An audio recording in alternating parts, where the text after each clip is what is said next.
This is Audible. You are listening to Mission Audio's production of The Problem with Socialism by Thomas DiLorenzo. This book is read by Bob Sauer. This audio recording was produced in 2016 by Mission Audio, which owns the copyright. No portion of this recording may be reproduced for any reason without prior written consent from Mission Audio. This edition issued by contractual arrangement with Regnery Publishing, a division of Salem Media Group.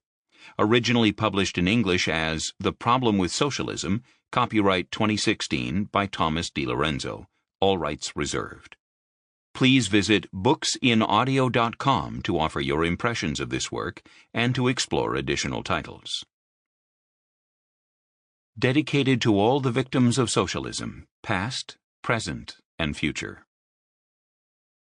As Margaret Thatcher famously said, the problem with socialism and socialists is, they always run out of other people's money.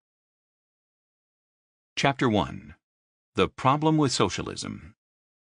A quarter of a century after the spectacular collapse of socialism in the Soviet Empire, a large segment of the millennial generation of young Americans, those born between 1982 and 2004, thinks socialism may be the wave of their future.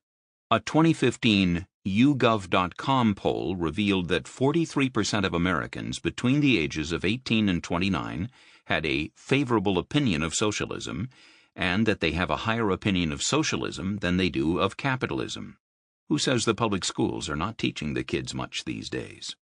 A 2016 Pew Foundation poll found that 69% of voters under the age of 30 expressed a willingness to vote for a socialist president of the United States, and literally millions of millennials voted for self-described Democratic Socialist Senator Bernie Sanders in the Democratic Party primaries in 2016.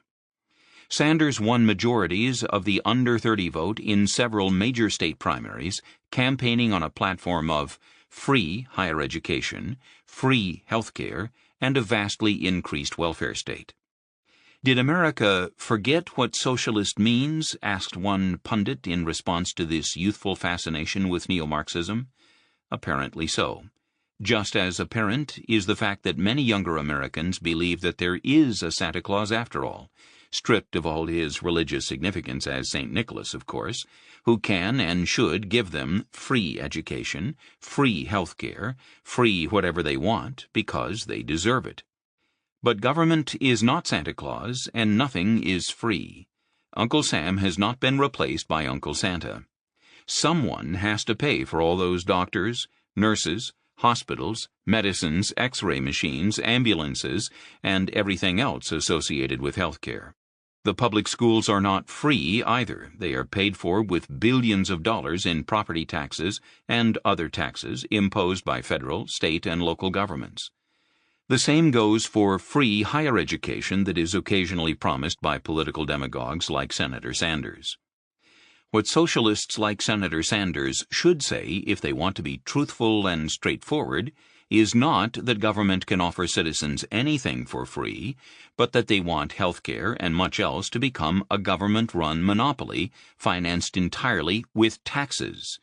Taxes hide but do not eliminate the cost of individual government programs. No one gets an itemized tax bill denoting how much goes for national defense, how much for the Department of Labor, how much for the Environmental Protection Agency, how much for celebrating lesbian, gay, bisexual, and transgender Pride Month, established by President Obama in June 2009, and all the rest. Consequently, it is indeed difficult to know exactly how much of one's taxes goes for any particular program. But nothing about government is ever free. According to the Tax Foundation, working Americans toil, on average, until the end of April each year, 1/3 of the year, just to pay all the taxes owed to federal, state, and local governments. After that, they can begin working for themselves and their families. Does anyone really believe that turning any industry into a tax-financed, Department of Motor Vehicles-style government-run monopoly, which is what socialism is, will make things cheaper or free instead of substantially more expensive? History and all worldly experience would suggest that the latter is true, and that socialism, government-run monopolies for health care or anything else, reduces the quality of products and services offered to the public. What we must forget. In order to have a favorable view of socialism, one must have either forgotten what the entire world learned about socialism from the late 19th century on, or have never learned anything about it in the first place. The latter is obviously true of much of the younger generation. Socialism started out being defined as government ownership of the means of production, which is why the government of the Soviet Union confiscated all businesses, factories, and farms, murdering millions of dissenters and resistors in the process. It is also why socialist political parties in Europe, once in power, nationalized as many of the major industries, steel, automobiles, coal mines, electricity, telephone services, as they could. The Labour Party in post-World War II Great Britain would be an example of this. All of this was done ostensibly in the name of pursuing material equality. In the foreword to the 1976 edition of his famous book, The Road to Serfdom, Nobel laureate economist Friedrich Hayek wrote that the definition of socialism evolved in the 20th century to mean income redistribution in pursuit of equality, not through government ownership of the means of production, but through the institutions of the welfare state and the progressive income tax. The means may have changed, but the ostensible end, equality, remained the same. Hayek's mentor, fellow Austrian economist Ludwig von Mises, explained in his classic treatise, Socialism, an Economic and Sociological Analysis, that the welfare state, the progressive income tax, and especially pervasive government regulation of business were all tools of destructionism in the eyes of the socialists of his day. That is, he observed that the proponents of socialism always employed a two-pronged approach. 1. The government takeover of as many industries and as much land as possible, and 2. Attempts to destroy existing capitalist societies with onerous taxes, regulations, the welfare state, inflation, or whatever they thought could get the job done. We must forget or be oblivious to an awful lot of not-so-ancient history to have a favorable view of socialism. We must be unaware of how it is a form of economic poison that destroys prosperity and is the biggest generator of poverty the world has ever known. In the early 20th century, it turned Ukraine from the breadbasket of Europe to a desolate, barren land where the people could hardly feed themselves, let alone export food to anyone else, in just a few years. It had the same effect all throughout the world in countries that adopted socialized agriculture. When the Chilean government adopted socialism in the early 1970s and nationalized industries and farms, the economy ground to a halt and the government did what all socialist governments eventually do to bail themselves out. It printed massive amounts of money to attempt to keep the economy, which it had all but destroyed, going. The result was that the cost of living rose by 746%, the annual inflation rate. Unemployment was sky-high, and the government was eventually replaced in a coup by a repressive regime. The Soviet economy was so dysfunctional, thanks to 70 years of socialism, that by the time the entire system collapsed in the late 1980s, it was most probably only about 5% of the size of the U.S. economy, according to Dr. Yuri Motsev, an American economics professor who was an advisor to Mikhail Gorbachev, the last president of the Soviet Union. This was despite the Soviet Union's vast natural resources, unrivaled by any other country or political empire. Soviet socialism never produced a single product that succeeded in international competition, with the possible exception of Russian caviar, which comes from a fish, the sturgeon, not a factory. All of the socialist satellite countries of the Soviet Union suffered a similar economic fate, from Romania, Czechoslovakia, and East Germany to Cuba and beyond. In socialist country after socialist country, the common people were equal in their poverty, while the political elite lived privileged lives. The entire world celebrated the demise of Soviet socialism, but nowhere was the celebration as great as among the millions of surviving victims of socialism who lived under the boot of the Soviet Empire. Great Britain adopted its brand of democratic socialism known as Fabian socialism after World War II, as it nationalized many key industries, imposed very high rates of taxation, established a massive welfare state, and adopted socialized medicine and government-funded pensions. Britain had been the wealthiest country in the world up to the beginning of World War I, so it was able to live off of the capital created by previous generations of British entrepreneurs for a while. But within 20 years, the entire world was talking about the British disease, a phrase that was used to describe the gross inefficiency of all those socialist, government-run monopolies in the British steel, automobile, telephone, electric, and other industries. By the 1970s, the British had had enough. After 30 years of Fabian socialism, they elected Margaret Thatcher Prime Minister. A student of Friedrich Hayek and other free market economists, she privatized many of Britain's nationalized industries. For decades, Great Britain had been falling behind other European democracies in terms of per capita income. That trend was reversed by Thatcher's desocialization programs. Another example of an economic catastrophe caused by the adoption of democratic socialism is the country of Argentina, which embraced socialism in the late 1940s during the Juan Perón regime. Perón restricted international trade, imposed wage and price controls, seized private property, nationalized some industries, and spent lavishly, much of which was financed by the government simply printing more money.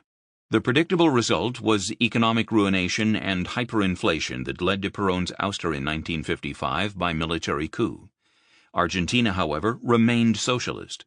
Its economy continued to stagnate, and several coups later, by the late 1980s, it was suffering from 12,000% inflation from years of trying to cover up the failures of socialism by printing money to pay for all the socialist programs. In 2001, Argentina defaulted on its obligations to foreign lenders in the then largest public default in history. It defaulted again in 2014. Argentina was once the world's 10th largest economy, but by 2016 it was barely ahead of Kazakhstan and Equatorial Guinea. India was once one of the wealthiest countries on earth. Its textile industry was the envy of the world. It had sophisticated financial markets, many talented entrepreneurs, millions of acres of fertile farmland, and plenty of extravagant wealth. When it gained independence from Britain in 1947, it was no longer one of the richest nations on earth, but it inherited an infrastructure of railroads and schools and ports and parliamentary institutions and law, and the lingua franca of English. Unfortunately, in rebellion against the traditions of its capitalist imperialist masters, but in accord with intellectual fashion, it adopted a homegrown version of Soviet-style central economic planning.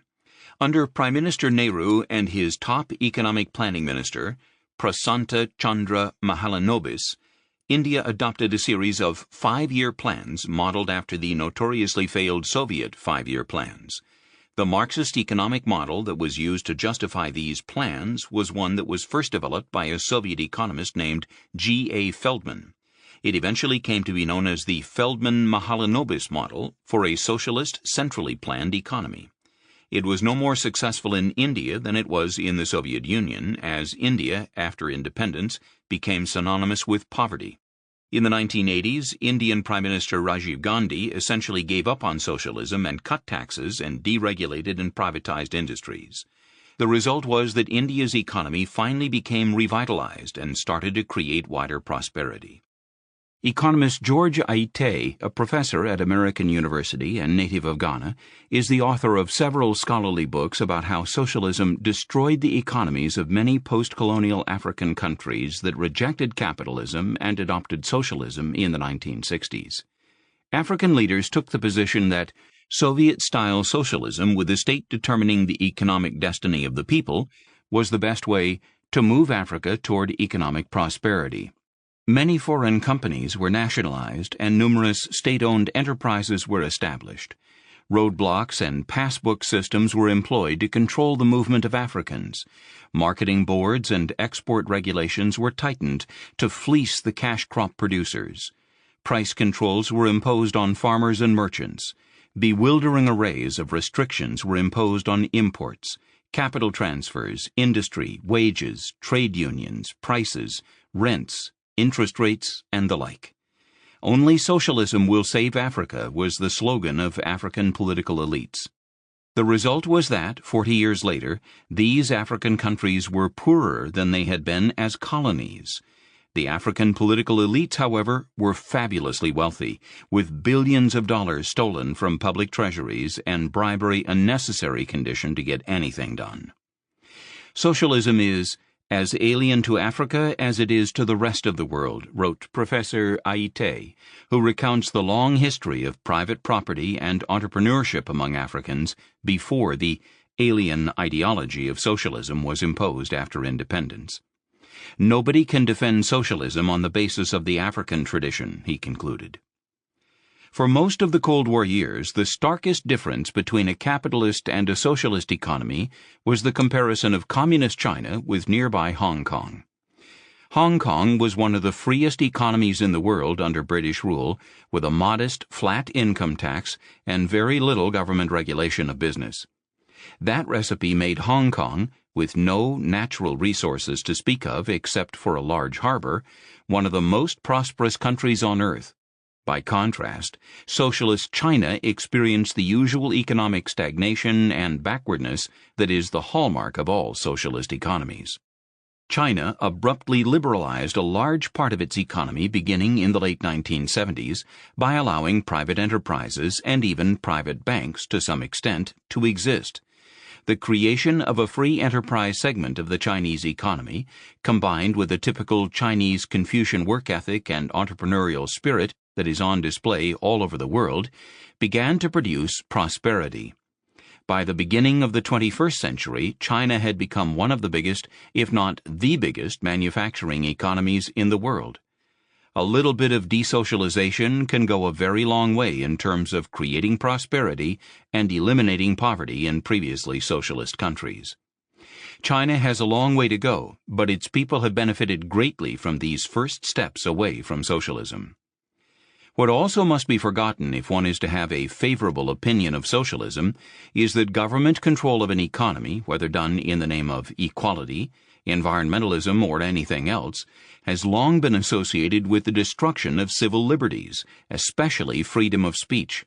Government planners throughout the world are intolerant of public criticisms of their grandiose plans. In some socialist countries, like the former Soviet Union, criticizing the government led to imprisonment, or worse. In less totalitarian socialist states, criticisms are censored or outlawed. As one student of socialist societies put it, a key trait of socialism is a profound opposition to personal liberty and scorn for individual reason, a complete contempt for the individual. They unceasingly attempt to mutilate, to curtail, to obstruct personal freedom in any and all ways. This book will serve as a primer on socialism and capitalism for some, a historical reminder for others, and a handy sourcebook on all the problems of socialism and how it threatens a free society. Along the way, we will examine how egalitarianism is at war with human nature, why so many of the worst people have risen to power under socialism, why fascism is just another form of socialism, how the success of Scandinavian socialism is a myth, how the welfare state and the progressive income tax actually exacerbate inequality, why pollution and other environmental problems are far worse under socialism, why minimum wage laws, government-run school monopolies, and socialized financial markets fail, and why more socialism inevitably means less freedom. What follows is the truth about socialism and what it will mean if it becomes our future. Chapter 2. Why Socialism is Always and Everywhere an Economic Disaster. Socialism in all its forms has always been poisonous to economic growth and prosperity. This is not because the wrong people have been in charge of socialist regimes, and that better or smarter people could somehow make socialism work, or that all that is missing is democracy. Socialism is economic poison for several fundamental, inherent reasons. In other words, it is impossible for socialism to be anything but impoverishing as an economic system because of the very nature of socialism. Every imaginable type of socialism was tried in the 19th and 20th centuries, producing nothing but economic stagnation or much worse. Some post-colonial African countries, like Zimbabwe, went from being economic breadbaskets to economic hellholes. But everywhere, from Britain India and Latin America to Africa, socialism brought economic ruin. Worse, in the Soviet Union, China, North Korea, and Cambodia, it manufactured not just poverty, but mass executions numbering in the millions and the most tyrannical regimes in human history. At a minimum, socialism has what economists would categorize as an incentive problem, a knowledge problem, and an economic calculation problem. A good example of the incentive problem involves the first American Pilgrims. How socialism almost destroyed America. The first American settlers originally adopted communal or socialized ownership of land and property. As a result, most of them rather quickly starved to death or died of disease. When the first Pilgrims arrived in Jamestown, Virginia, in May 1607, they found incredibly fertile soil and plentiful seafood, wild game, and fruits of all kinds. Despite all of this, within 6 months all but 38 of the original 104 Jamestown settlers were dead, having starved. 2 years later, 500 more Pilgrims arrived in Virginia, transported there by the Virginia Company, and a shocking 440 of them died from starvation or disease. This became known as the starving time, described by one eyewitness. "So great was our famine, that a savage we slew and buried, the poorer sort took him up again and ate him, and so did divers one another, boiled and stewed with roots and herbs." This man also remarked that the cause of the starvation was want of providence and industry, and not the barrenness and defect of the country, as is generally supposed. In other words, the problem was lack of effort, not a lack of resources. The essential problem was that all of the Pilgrims were indentured servants who had no financial stake in the fruits of their own labor. All that they produced went into a common pool to be used to generate profits for the Virginia Company as compensation for transporting them to America and to support the colony. Working harder, longer, or smarter produced no additional benefit to anyone because the system that was set up was essentially agricultural socialism, and everyone was compensated the same regardless of individual effort. The absence of property rights in the land and of any link between effort and reward destroyed the work ethic of the Pilgrims, just as it always does in any socialist society, whether that of the Jamestown Pilgrims or that of the former Soviet Union. Historian Philip A. Bruce wrote of the Jamestown Pilgrims that the men idled over their tasks or refused to work altogether, and men who were known to be young and energetic by nature were derelict. In 1611, the British government sent Sir Thomas Dale to serve as the High Marshal of the Virginia colony. Dale noted that the surviving settlers were healthy and spent much of their time playing games and other vigorous activities. He immediately identified the source of the colony's problem as the system of socialized land ownership. Consequently, he determined that each man would be given 3 acres of private land, from which he was only required to pay a tax of 2.5 barrels of corn to the Virginia Company. Everything else was his to keep or sell. The Jamestown Pilgrims then began to prosper. Each man realized that by loafing or shirking, he was paying the full cost of such behavior in the form of lost profits. At the same time, everyone realized that increased effort led to increased rewards. As historian Matthew Page Andrews wrote, as soon as the settlers were thrown upon their own resources, and each freeman had acquired the right of owning property, the colonists quickly developed what became the distinguishing characteristic of Americans, an aptitude for all kinds of craftsmanship, coupled with an innate genius for experimentation and invention. The private property system that replaced agricultural socialism in the Jamestown colony was quickly expanded so that each settler who paid his own way was given 50 acres of land, and by 1623 all land had been converted to private ownership. Capitalism replaced socialism, and the Pilgrims thrived.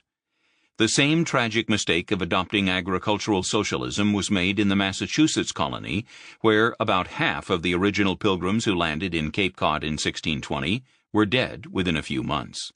Fortunately, the leader of the Mayflower expedition, William Bradford, recognized the problem. For the young men that were most able and fit for labor and service did repine that they should spend their time and strength to work for other men's wives and children without any recompense. The strong or man of parts had no more division of victuals and clothes than he that was weak and not able to do a quarter the other could.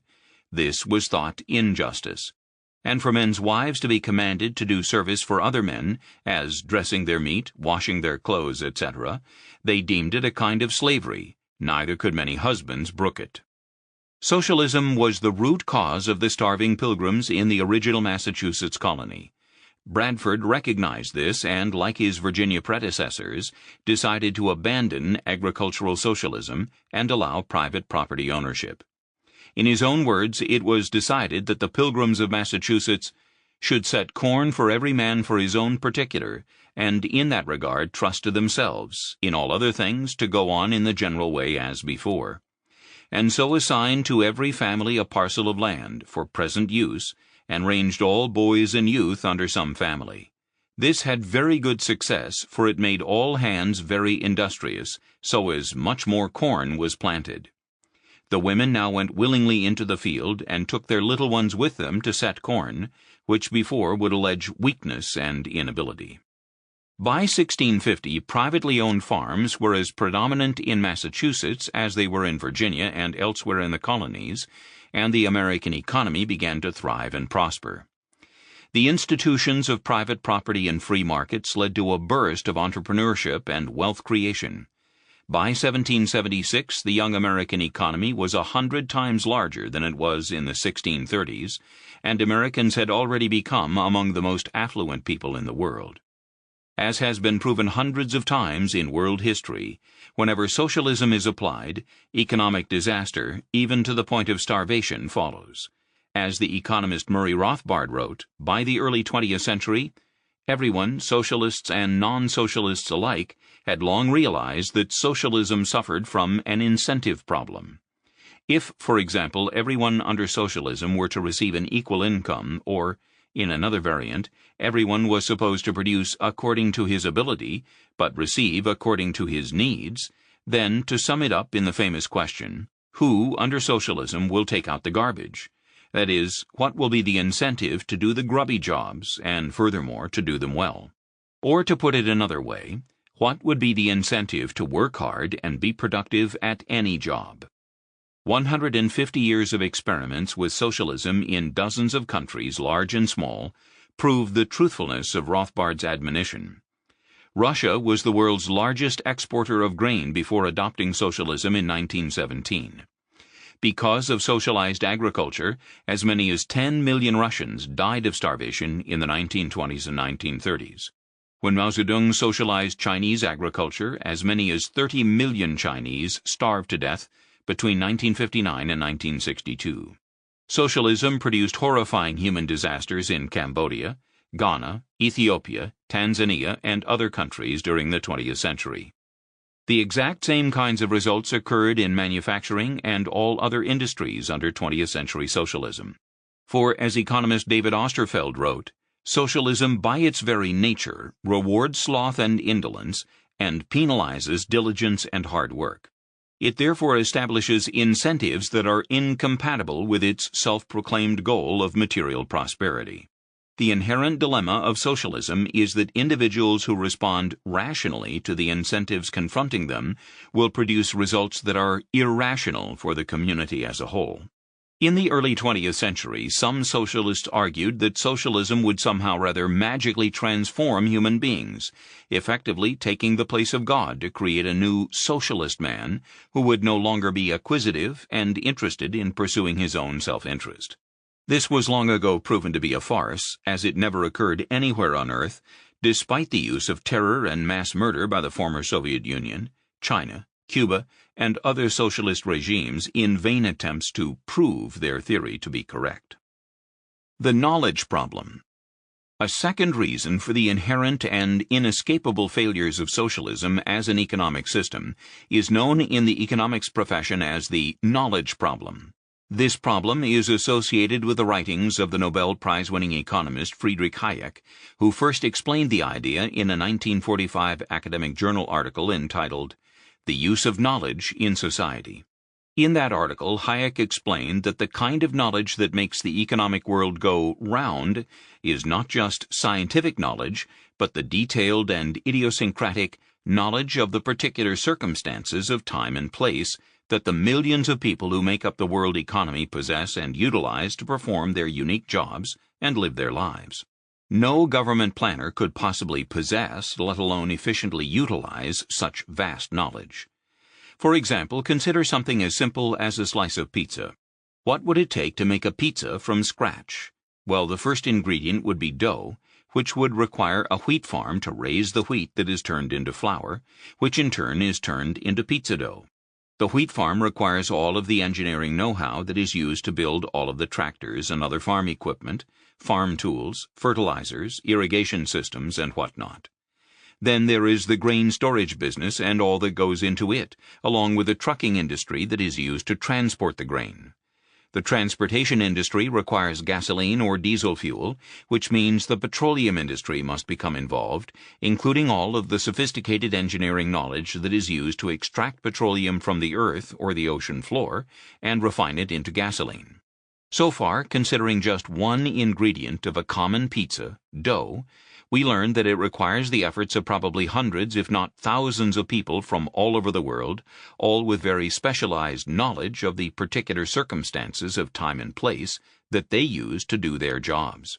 Then there is the tomato sauce, which requires a tomato farm and all the farm equipment, tools, fertilizers, irrigation, transportation, and so forth that is involved in growing and marketing tomatoes. A dairy farm is then needed to produce milk, which is turned into cheese for the pizza, and on and on. The lesson here is that what makes the economic world, indeed human civilization itself as we know it, possible is the international division of labor and knowledge in which we all specialize in something in the marketplace, earn money doing it, and use that money to buy things from other specialists. All of this occurs spontaneously without any government planner consciously dictating how to make pizzas, how many to make, or where pizza parlors should be located. As Adam Smith explained in his famous 1776 treatise, An Inquiry into the Nature and Causes of the Wealth of Nations, what motivates people to put forth all of this effort and cooperate with each other to give us our meat and our bread is not their selflessness or their love of their fellow man, but their concern for their own well-being. By pursuing their own self-interest in the free market, they coincidentally, as though led by an invisible hand, benefit the rest of society as well. As for socialism, it is worth repeating that no government planner or group of government planners with the most powerful computers available could conceivably possess and utilize all of the constantly changing information that is needed to produce even the most common and simple consumer goods, let alone sophisticated products like automobiles and computers. The false notion that government planners under socialism could possess and make better use of all this information than the myriad consumers, workers, entrepreneurs, business managers, and other market participants in thousands of different industries was labeled the pretense of knowledge by Hayek in his Nobel Prize acceptance speech in 1975. It was, said Hayek, the fatal conceit of socialists everywhere. Hayek also pointed out how the free market pricing system is indispensable as a tool of any functioning economy. Government-mandated prices, such as we have in socialist economies, produce nothing but chaos. In a market economy, prices are like road signs. In this case, they reflect the relative scarcity of goods and services, the intensity of consumer demand, and help us order our economic lives. When a product or service becomes more scarce, consumers look for alternatives, which is one engine of innovation. When prices rise, investors are alerted to consumer demand and look to provide consumers with what they want at a lower price or to improve on the existing product or service. Without market prices, rational economic decision-making is impossible, which is another core reason for the failures of socialism to produce anything but poverty, misery, and economic chaos. The calculation problem. The most devastating critique of socialism is known as the calculation problem. Economist Ludwig von Mises explained it in his 1920 treatise, Socialism, an Economic and Sociological Analysis, and in his later 1949 treatise, human action. Socialists who advocate government planning with government ownership of the means of production face an impossible task, said Mises, because they have no idea how to go about arranging the production of goods and services without real, market-based capital markets, such as the stock market, private banking system, and so on. It is capitalist entrepreneurs, Mises wrote, the professional speculators, promoters, investors, and lenders, who all have a personal financial stake in the investments they make, who allocate capital in a market economy. Their indispensable tool is market prices, which guide them to invest in a rational, profitable way, meeting consumer demand. Under socialism, where government owns all the means of production and capital markets are non-existent, and resources are allocated by bureaucrats to meet plans that might have no basis in economic reality. In a capitalist economy, entrepreneurs have to meet consumer demand or go bankrupt. This doesn't mean that capitalist markets are perfect, only that there is an enormously powerful incentive for private investors to invest their money in ways that will be rewarded by consumers. This incentive, however, is totally absent from a socialist economy, where it is not consumer demand, and the investors' desire to make a profit and avoid a loss, but government direction that allocates economic resources, which is why Mises deemed socialism to be impossible as a viable economic system. It simply makes no economic sense. Some 70 years after Ludwig von Mises first explained the impossibility of rational economic calculation under socialism, the well-known socialist economist Robert Heilbronner authored a momentous essay in the New Yorker entitled "The Triumph of Capitalism," in which he begrudgingly admitted that Mises was right about socialism all along. At the time, the 70-year-old Heilbronner was the Norman Thomas Professor of Economics at the New School for Social Research, and had spent the previous 30 years of his academic career advocating and defending socialism. Norman Thomas was a 20th-century presidential candidate of the American Socialist Party. The point here is to note the irony of the renewed popularity of socialism today, especially among a segment of the college student population, when even long-time 20th-century defenders of socialism, such as Robert Heilbronner, finally admitted that it was a massively failed and misconceived idea. To be a modern-day advocate of socialism is to completely ignore all sound economic logic, more than a century of history, and the words of honest socialist intellectuals like Heilbronner, who were finally forced to confront reality after ignoring it for most of their adult lives. Chapter 3. Egalitarianism versus Human Reality. The pervasive rallying cry of socialists is equality.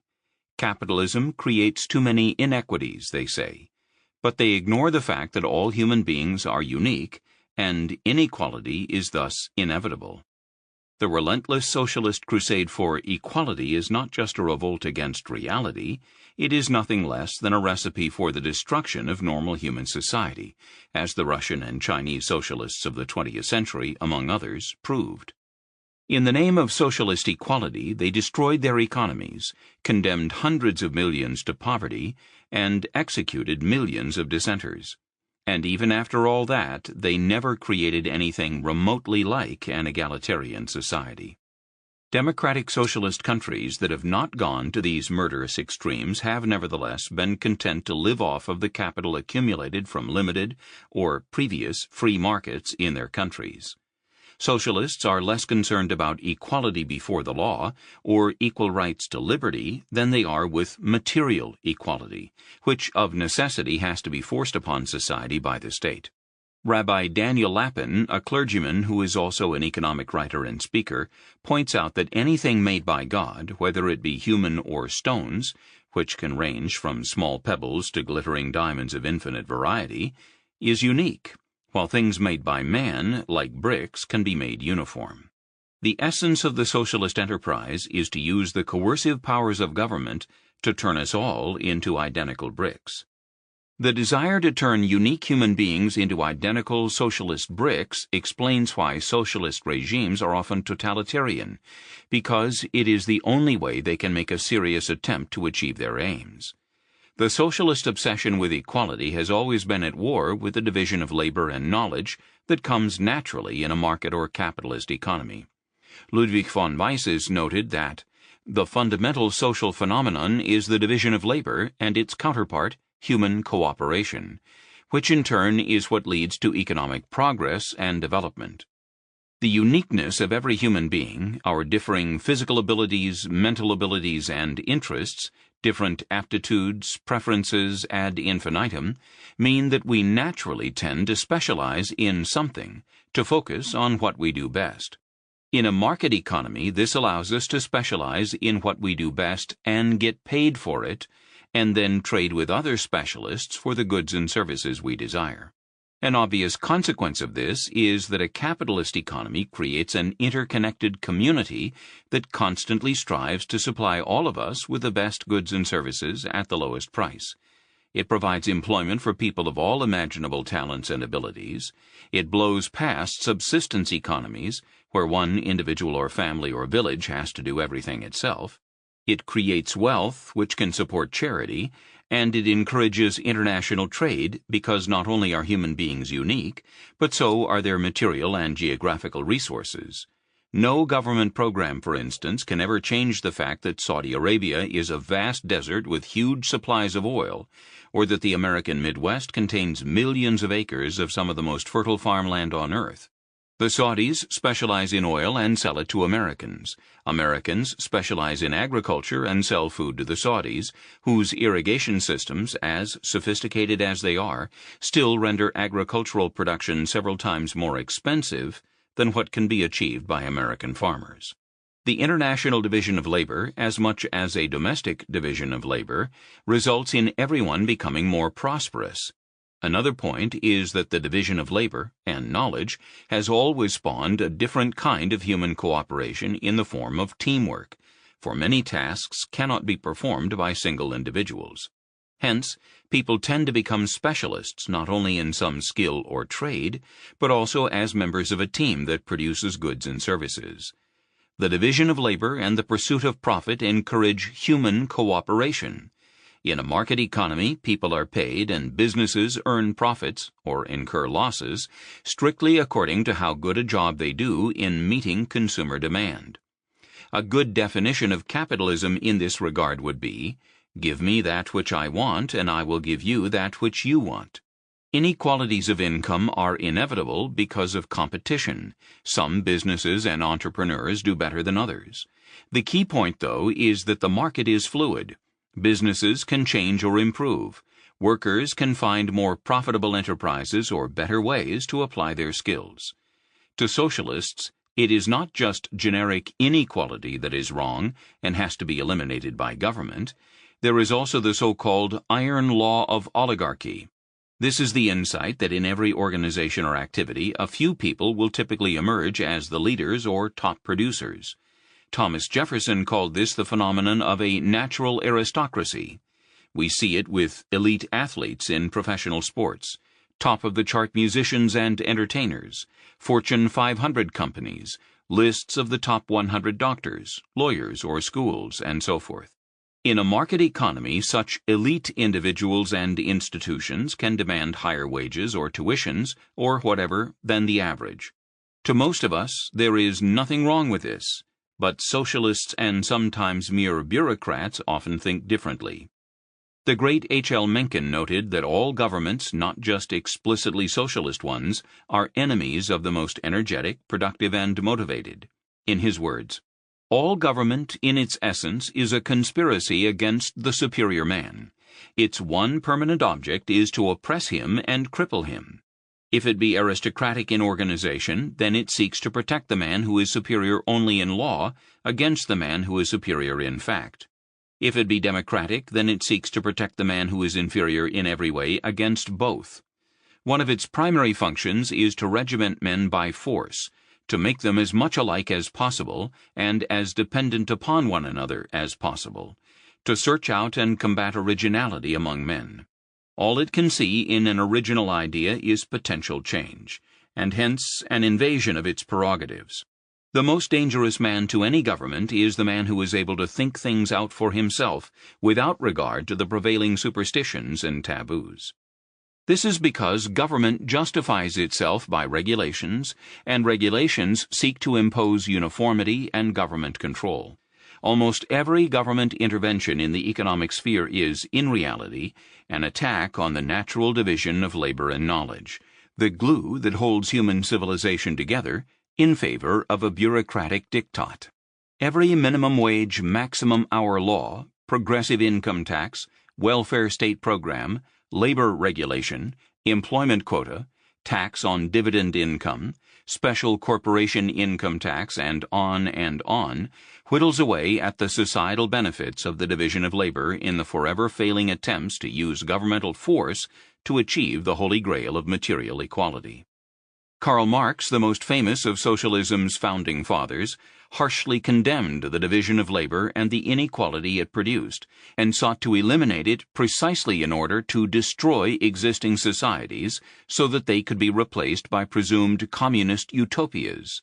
Marx and Marxian socialists sought and seek to use the coercive powers of government to stamp out all human differences that Marx himself called a contradiction of the socialist ideal. In Marx's own words, an ideal communist society is one where nobody has one exclusive sphere of activity, but each can become accomplished in any branch he wishes. Society regulates the general production, and thus makes it possible for me to do one thing today and another tomorrow, to hunt in the morning, fish in the afternoon, rear cattle in the evening, criticize after dinner, just as I have a mind, without ever becoming a hunter, fisherman, shepherd, or critic. Your author once asked a class of undergraduate economic students what they thought of this passage. A young man who was born and raised in Taiwan in the shadow of communist China blurted out, "Only a child could believe such a thing." This idea of Marx's, and of many other prominent socialists, is the basis for the idea of communes where everyone is supposedly equal. Such thinking is occasionally on display in the academic world, such as when a Marxian-minded segment of the Harvard faculty traded jobs for a day with a janitorial staff. Socialist icon Leon Trotsky predicted that once socialism had destroyed the division of labor, man will become incomparably stronger, wiser, finer, his body more harmonious, his movements more rhythmical, his voice more musical. The human average will rise to the level of an Aristotle, a Goethe, a Marx. Only a child or infantile-minded adult could believe such a thing. One thing that fuels the socialist mindset, indeed the thing that defines one as a socialist, is the overriding importance of envy, one of the 7 deadly sins. Ludwig von Mises catalogued several reasons for socialists' compulsive envy in his book, The Anti-Capitalist Mentality. First, there is the fact that so many people refuse to accept the reality that those who accumulate wealth in a capitalist society do so simply by pleasing large numbers of their fellow citizens with the products or services that they sell. In terms of making money, Mises wrote, "The movie star outstrips the philosopher." This often creates a lifelong feeling of envy and hatred towards capitalism and capitalists in the mind of the philosopher. Many people also insist that they should be judged by some kind of absolute standard, defined by the government, of course, as opposed to the dollar votes of their fellow citizens. Consequently, they are frustrated and envious of the more successful among them. The less successful, including the lazy or incompetent, often express hate and enmity against all those who superseded them, wrote Mises. Political demagogues take advantage of such people by promising them something for nothing, free health care, free education, free you name it, in the name of egalitarianism. Some people face up to, deal with, and improve upon their inadequacies, while others search for scapegoats. Perhaps the most popular scapegoats of all are greedy capitalists, who are often accused of doing well financially by some nefarious, unscrupulous, or illegal means. There are, of course, people like this, but it is not a general characteristic of markets.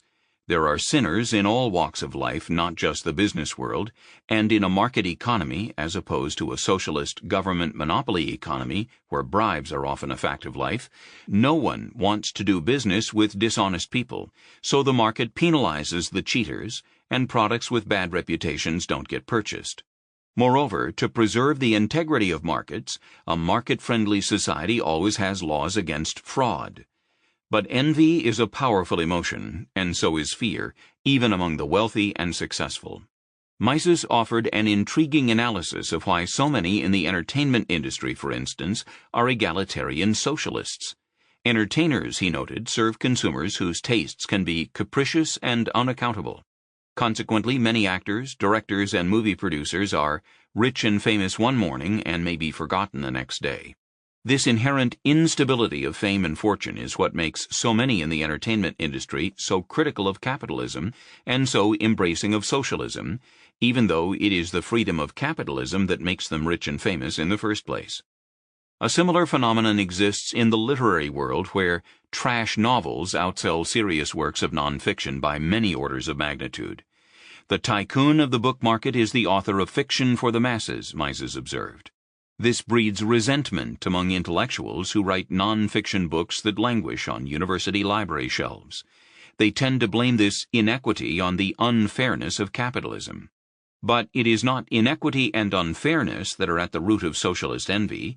It is a desire to stamp out diversity, to enforce uniformity, to order society and the economy on rationalist lines as designated by allegedly smarter-than-thou bureaucrats.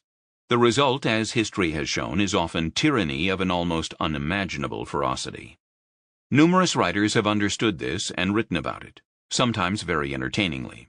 For example, in Facial Justice, the British fiction writer L.P. Hartley wrote of an imaginary utopia where envy is institutionalized by a government program that makes sure that all female faces are equal, performing coerced surgery to detract from the more beautiful and uplift the less attractive until facial justice is finally realized. Kurt Vonnegut Jr. wrote the short story Harrison Bergeron, depicting a comprehensively egalitarian utopia. The year was 2081, and everyone was finally equal. They weren't only equal before God and the law, they were equal in every which way. Nobody was smarter than anybody else. Nobody was better looking than anyone else. Nobody was stronger or quicker than anyone else. All this equality was due to the 211th, 212th, and 213th Amendments to the Constitution, and to the unceasing vigilance of agents of the United States Handicapper General. The handicapping worked as follows. Hazel had a perfectly average intelligence, which meant she couldn't think about anything except in short bursts. And George, while his intelligence was way above normal, had a little mental handicap radio in his ear. He was required by law to wear it at all times. It was tuned to a government transmitter.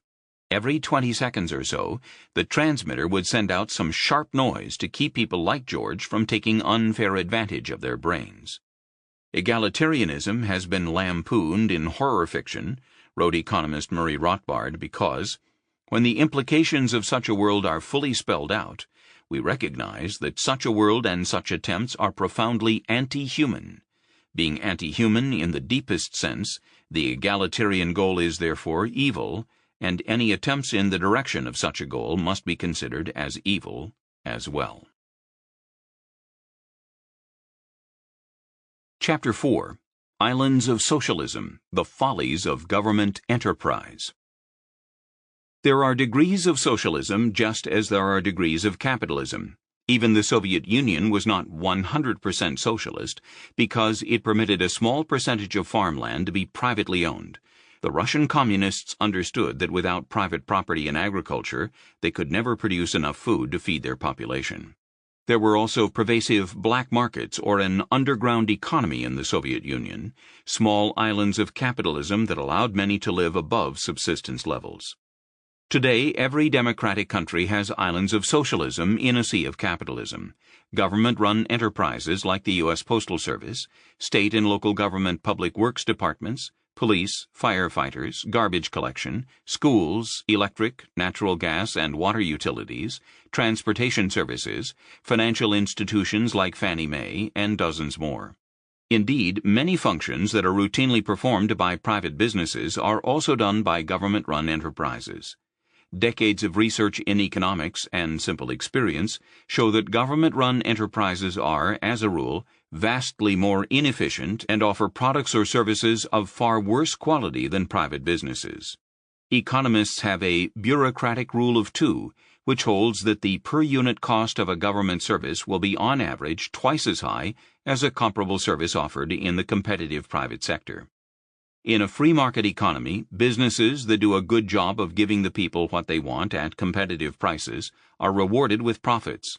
If they fail at that task, they are penalized with losses or bankruptcy. This is known as the survivor principle. Businesses that fail to satisfy enough customers will not survive. No such mechanism exists in government enterprises, for there are no profit and loss statements in an accounting sense, there are only budgets. In the private sector, profits reveal what value a business has contributed to the economy or to society. For instance, if a business takes $10,000 worth of resources and creates products for which people pay $100,000, then it has created $90,000 worth of value to society. Government enterprises, by contrast, can actually destroy value by using resources in a less than efficient or profitable way. Indeed, in government, the worse a government agency performs, the more money it can claim from a legislature, city council, or county commission.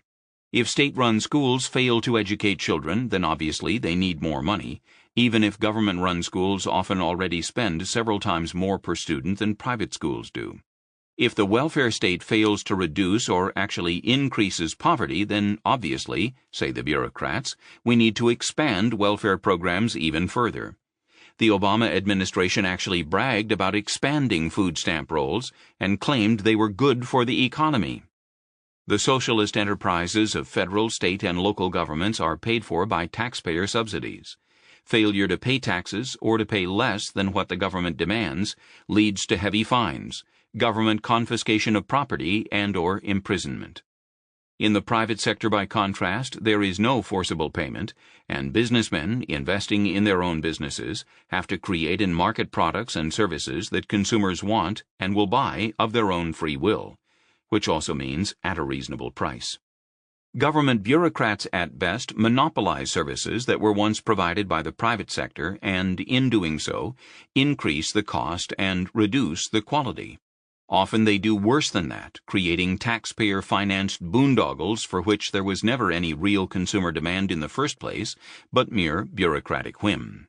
All of this is why the words bureaucrat and bureaucratic have taken on such negative connotations. No one likes to be called a bureaucrat, but that is what government employees are, with the well-earned reputation of having all the efficiency of the post office and all the compassion of the IRS. We are told that when government provides a service, it is free, but of course nothing is free, because someone has to pay all the government employees, their overhead, and everything else that government does, buys, or appropriates. That someone is, of course, the taxpayers. Whenever socialist-minded politicians speak of free services, what they really mean is that the cost of the service will be hidden in taxes. Unfortunately, hiding costs this way often works, at least for politicians, who can claim to have delivered services, but to the detriment of the public that is supposed to be served. When people are fooled into thinking something is free, they tend to want more of it. The result is shortages, overcrowding, and rationing. You often hear about healthcare being rationed in socialist healthcare systems, but rationing can also be seen in situations like the periodic droughts in California. Droughts, of course, are a natural phenomenon, but governments often make them worse when government bureaucrats set water prices and allocate water usage. In 2015, California Governor Jerry Brown ordered city and county governments to enforce a reduction in water usage by 25%. Failure to do so would result in a $10,000 per day fine. This comes from a state that during the concurrent drought pumped several million acre-feet of fresh water into the ocean in pursuit of government-mandated environmental goals. Politicians sometimes try to reassure a skeptical public by saying that a state-controlled enterprise will be run on a business-like basis, but no government function can ever be run like a real business because there is no profit and loss. Unlike private businesses, government enterprises supported by the taxpayers can last for generations, providing shoddy services at extremely high costs. More than that, their tax dollar subsidies and government regulation can help them cripple or eliminate private sector competition, which is one reason why the government has so many monopolies or near monopolies. It doesn't matter if your own kids go to a private school, you still have to pay taxes for the public schools and for the Department of Housing and Urban Development, government-run utilities, and everything else government does. Bureaucrats do not advance in their careers through entrepreneurship, innovation, improving quality, and lowering costs. Their success is based, as economist Murray Rothbard pointed out, on political skills. The free market promotes and rewards the skills of production and voluntary cooperation. Government enterprise promotes the skills of mass coercion and bureaucratic submission. With its access to the taxpayer's purse and, at the federal level, its printing press known as the Fed, government is able to pay its employees significantly more than comparable private sector employees. According to the U.S. Bureau of Labor Statistics, state and local government employees earn 35% higher wages and 69% greater benefits than private industry employees. In addition, they typically have far better job security as well. Civil service regulations and the power of public employee unions make it difficult, if not virtually impossible in some states, to fire public employees. Even during the Great Recession of 2008, in many states, private sector employment plummeted while government employment expanded. Government thus provides perverse incentives for workers to leave the productive, wealth-creating private sector for the wealth-absorbing, taxpayer-funded public sector. Cost-maximizing government enterprises. To be competitive, private companies have to minimize costs and continually innovate, creating new and better products. In this way, they maximize profits, and higher profits mean higher salaries, promotions, and success. Government bureaucrats don't deal with profits, they deal with budgets, and the goal is to expand the budget. Even if a government enterprise is managed by purely well-meaning, ethical bureaucrats, it still needs a bigger budget to do more good. Every government bureaucrat is therefore a relentless lobbyist for higher taxes and more money for his or her government agency. He is, in other words, an inveterate cost maximizer. The fact that most government enterprises have little or no competition means that they also suffer from managerial laziness and ineptitude compared to private businesses that face competition.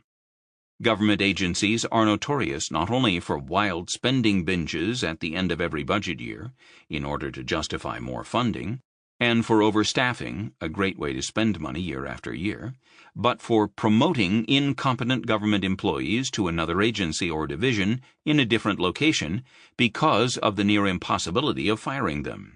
If you've ever wondered why many government agencies have warehouses full of spare furniture, or why there are always 12 road repairmen standing around while 4 others are working, or why so many teachers grumble about the extraordinary number of overpaid school administrators, this is why.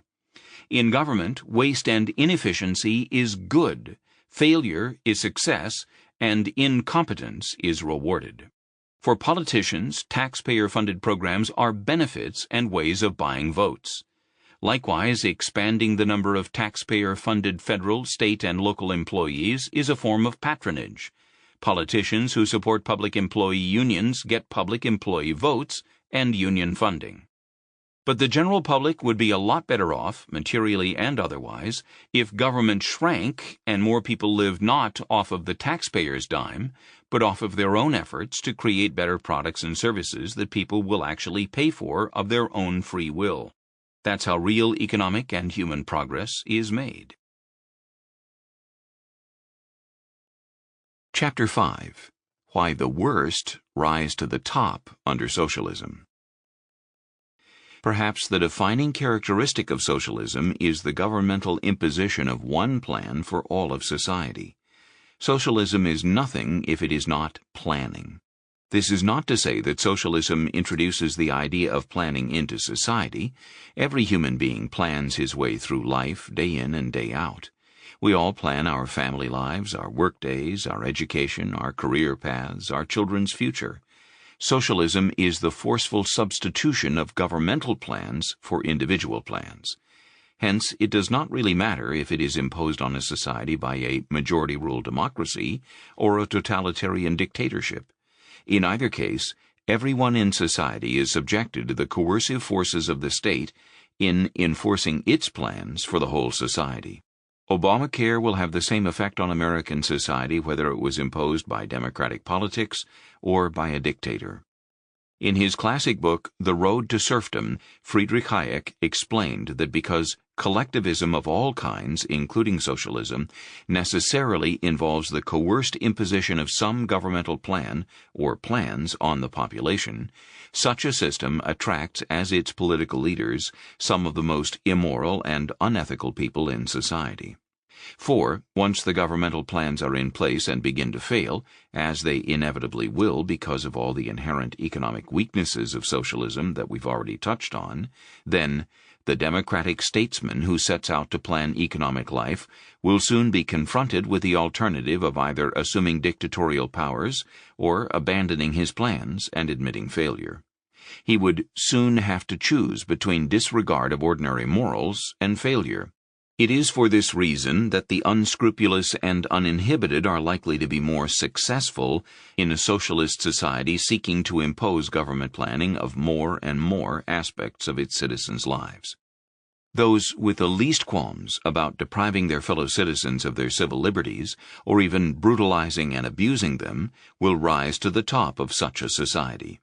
This was in fact the history of 20th century socialism all around the world. Socialism, wrote Hayek, inevitably led to the suppression of democratic institutions and the movement toward a more dictatorial or totalitarian government. Democratic socialism is, then, something of a non sequitur. Socialists might be elected democratically, but their entire government program relies on government displacing the authority of individuals or families or private institutions, or even constitutional restrictions on government power. A significant movement in this direction has already taken place in the United States with the expansion of federal executive powers, the proliferation of executive orders by presidents, and the creation of dozens of presidentially appointed czars to plan and regulate everything from air travel to energy to weapons of mass destruction. How appropriate that these largely unaccountable presidential appointees, the czars, with immense regulatory powers, are named after the notoriously repressive and authoritarian Russian monarchy that was, of course, displaced by the even more totalitarian communists. Because of the inevitable failure of socialist bureaucrats to plan an economy and a society better than the millions of individuals comprising the society can, there will be dissatisfaction with the slow and cumbersome course of democratic procedure which makes action for action's sake the goal, wrote Hayek. It is then the man or the party who seems strong and resolute enough to get things done who exercises the greatest appeal to the public. The public demands a strong man or strong woman who can get things done, even if it means the abandonment of democracy. Writing in 1943, Hayek was obviously referring to the National Socialist strongman Adolf Hitler, but there have been many other examples, especially in Latin America. Once such a leader is empowered, he will want to surround himself with a group which is prepared voluntarily to submit to that totalitarian discipline which they are to impose by force on the rest. The history of socialism in the 20th century, Hayek reminded his readers, demonstrated that only the ruthless, ready to disregard the barriers of accepted morals, could execute the socialist program of pervasive governmental planning. Moreover, the socialist regime is likely to be populated by the worst elements of any society, warned Hayek. Political demagogues, and socialists are always demagogues, have long understood that it is easier for the masses to agree on a negative program, a hatred of an enemy or the envy of the better off, than on any positive program. In Bolshevik Russia, it was the capitalists and monarchists and Christians and independent farmers and aristocrats who were the enemy, and against whom the masses could be swayed, and against whom violence could be inflicted in the name of the people. In the Europe of Hayek's day, it was the plutocrat and the Jew who became the enemy. In Germany and Austria, the Jew had come to be regarded as the representative of capitalism, and hence became the target of extreme hatred. In America, political demagogues target Wall Street and the wealthy 1% as the objects of their hatred. Hatred and violence, especially for the young, is justified in the name of idealism, however perversely understood. To a socialist, the ends justify the means, which is the reverse of traditional morality, and can justify any action desired by a socialist. To a socialist, said Hayek, there is nothing which the consistent collectivist must not be prepared to do if it serves the good of the whole. This socialist mindset accepts, if not celebrates, intolerance and brutal suppression of dissent and the complete disregard of the life and happiness of the individual. Because the selfish individual does not matter, the socialist will argue that what he does is for the good of the whole. In a socialist society, said Hayek, the only power worth having is political power, and to consolidate that political power, government relies on propaganda, intimidation, and government domestic spying to discredit, bully, and eliminate possible opposition. Socialism can lead to the end of truth, as Hayek called it, because socialists believe in indoctrinating people into the truth. This is why socialist regimes have made us familiar with re-education camps and rigid totalitarian ideological conformity. Socialists believe that there are no legitimate alternative viewpoints. Socialist propaganda must dominate the educational system and the mass media so that, in Hayek's words, a pseudo-scientific theory becomes part of the official creed which directs everybody's actions. Under socialism, every act of the government must become sacrosanct, while minority opinions, or even majority opinions at odds with the official ideology, must be silenced and are demonized. This all sounds like a perfect definition of the political correctness that plagues American colleges and universities, and which has gone a long way toward destroying academic freedom both for students and professors. Truth in a socialist society is not something to be debated, it is mandated and enforced by the socialist regime, from which there is no alternative and no appeal. Once socialist ideology takes over, and respect for actual truth is destroyed, wrote Hayek, then all morals are assaulted because all morality is based on respect for the truth. The worst of the worst under socialism. To young people, the Cold War seems like ancient history, and they are increasingly unaware that communist regimes deliberately killed tens of millions of their own citizens. These are not war deaths, but deliberate acts of mass murder of civilians by their own governments. These crimes were catalogued in The Black Book of Communism, edited by several French intellectuals and published by Harvard University Press in English in 1999. Their summary statistics include the following death counts: USSR, 20 million deaths; China, 60 million deaths; Vietnam, 1 million deaths; North Korea, 2 million deaths; Cambodia, 2 million deaths; Eastern Europe, 1 million deaths; Latin America, 150,000 deaths; Africa, 1.7 million deaths; Afghanistan, 1.5 million deaths. The total estimated number of people murdered by socialist regimes in the 20th century is nearly 100 million. Among the techniques employed by socialist regimes were firing squads, hanging, drowning, battering, gassing, poisoning, or car accidents, destruction of the population by starvation through man-made famine, the withholding of food, or both, deportation, through which death can occur in transit, or through forced labor, exhaustion, illness, hunger, cold. The Soviet Union's experiment with socialism included what these authors call its venture into planned, logical, and politically correct mass slaughter. Although fascism will be discussed in the next chapter, it is worth pointing out here that fascism was a type of socialism. The Nazis called themselves National Socialists to distinguish themselves from their fellow socialists in Russia, who labeled themselves International Socialists. The German National Socialists of the early 20th century murdered approximately 21 million men, women, handicapped, aged, sick, prisoners of war, forced laborers, camp inmates, critics, homosexuals, Jews, Slavs, Serbs, Czechs, Italians, Poles, Frenchmen, Ukrainians.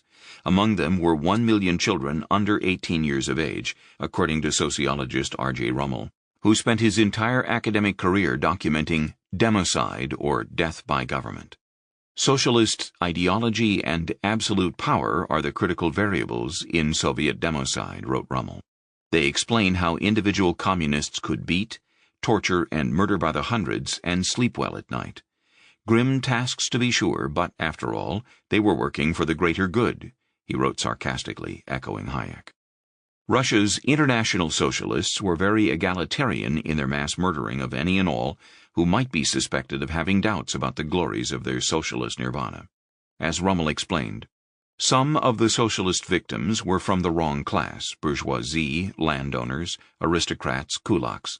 Some were from the wrong nation or race, Ukrainians, Black Sea Greeks, Kalmyks, Volga Germans.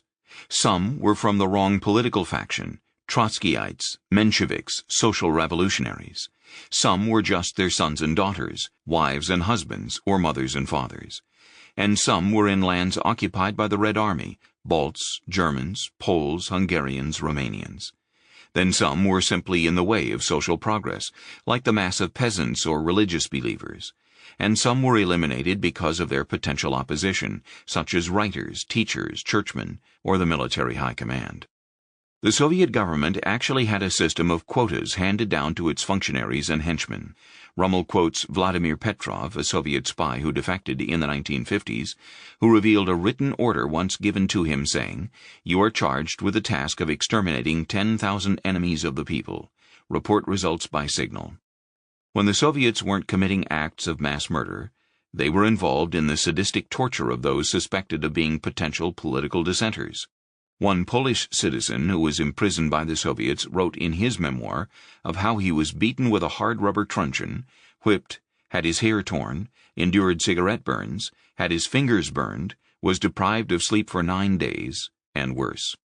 Torture and murder were the foundations of government power in the socialist Soviet Empire. Things were even worse in Mao's China. The Chinese communists killed 3 times the number of people killed by the Soviet Union, and again these were China's own people, the eggs that allegedly had to be broken to make the communist omelette. How remarkable it is that to this day, self-proclaimed socialists in academe claim to occupy the moral high ground. The ideology that is associated with the worst crimes, the greatest mass slaughters, the most totalitarian regimes ever, is allegedly more compassionate than the free market capitalism that has lifted more people from poverty, created more wealth, provided more opportunities for human development, and supported human freedom more than any other economic system in the history of the world. Socialism has not yet reached a critical stage in the United States, but the more a society moves in the direction of socialism, the more it relies on the coercive powers of the state. As such coercion becomes justified, it tends to expand at the expense of individual freedom and individual conscience. Government plans replace individual plans. The government claims a greater share of private wealth to distribute money as it sees fit. Ideological propaganda becomes more pervasive from government institutions, especially in the schools, and the economy becomes progressively more lethargic, increasingly strangled by governmental edicts, regulations, and bureaucrats. Government becomes more and more a government of the worst, by the worst, and for the worst. That's what socialism delivers.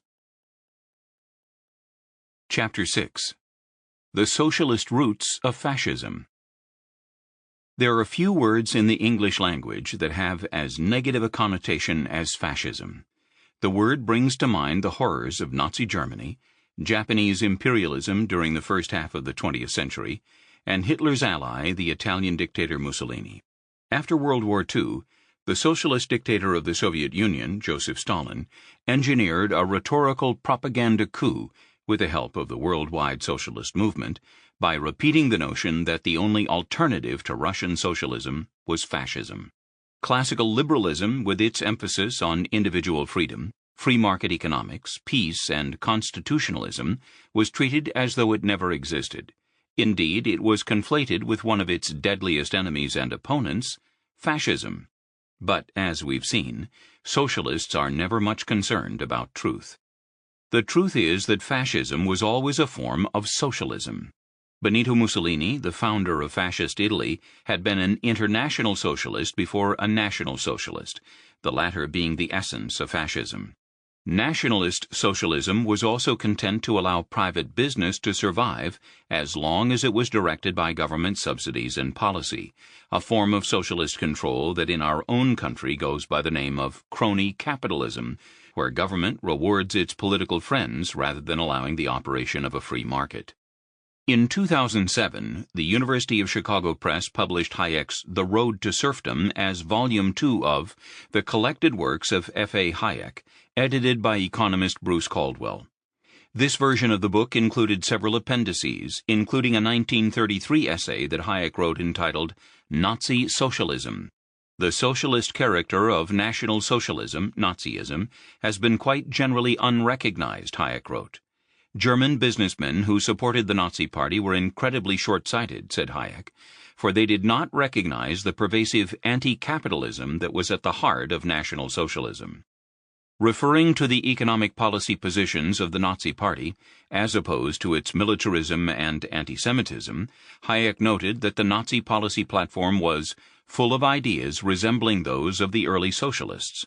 The dominant feature, he said, was a fierce hatred of anything capitalistic, individual profit-seeking, large-scale enterprise, banks, joint stock companies, department stores, international finance, and loan capital, the system of interest slavery in general. Hayek described the Nazi policy program as nothing less than a violent anti-capitalistic attack, which is not at all surprising since it is not even denied in 1933 that many of the young men who today play a prominent part in it have previously been communists or socialists. Moreover, the common characteristic of all the German journalists at the time who supported the Nazis was their anti-liberal and anti-capitalist trend. They even adopted the slogan, "The End of Capitalism," as their accepted dogma. One distinguishing feature of German National Socialism, as opposed to Russian International Socialism, was that it purported to be middle-class socialism as opposed to proletarian socialism. All of the leading men in Italian and German fascism, Hayek pointed out, from Mussolini downward, began as socialists and ended up as fascists or Nazis. Fascism as a variety of socialism. As with all forms of socialism, fascist ideology was first and foremost an attack on classical liberalism, the philosophy that underpins capitalism, and that was perhaps stated clearest in Ludwig von Mises' 1927 book, Liberalism. The key features of classical liberalism, as defined by Mises, are property rights, freedom, peace, equality under the law, acceptance of the inequality of income and wealth based on the reality of human uniqueness, limited constitutional government, and tolerance. Socialism in all its varieties is nothing if it is not an attack on every one of these principles, especially private property. Indeed, the abolition of private property is the hallmark idea of the Communist Manifesto. Socialist ideologues and propagandists like Benito Mussolini spent years crusading against the principles of classical liberalism and capitalism to lay the ideological groundwork for their brand of socialism. In his book Fascism, Doctrine and Institutions, Mussolini wrote that the fascist conception of life stresses the importance of the state and accepts the individual only insofar as his interests coincide with the state. It is opposed to classical liberalism, which denied the state in the name of the individual. The second chapter of The Road to Serfdom compares and contrasts the philosophies of collectivism, which is socialism in all its variants, and individualism, defined simply as respect for the individual as an individual. Human beings own themselves, the individualist philosophy contends, and should not be viewed as pawns in political chess games operated by politicians, or as human rats to be experimented upon by social engineers. Socialists believe exactly the opposite.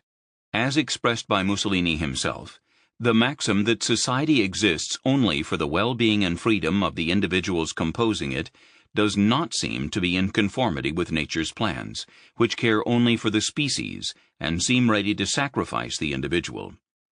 This idea that individuals can be and should be sacrificed for the greater good is the essence of the fascist, socialist, collectivist philosophy.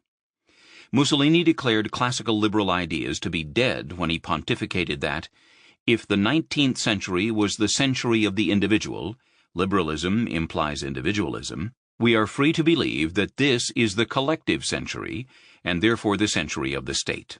If classical liberalism spells individualism, fascism spells government.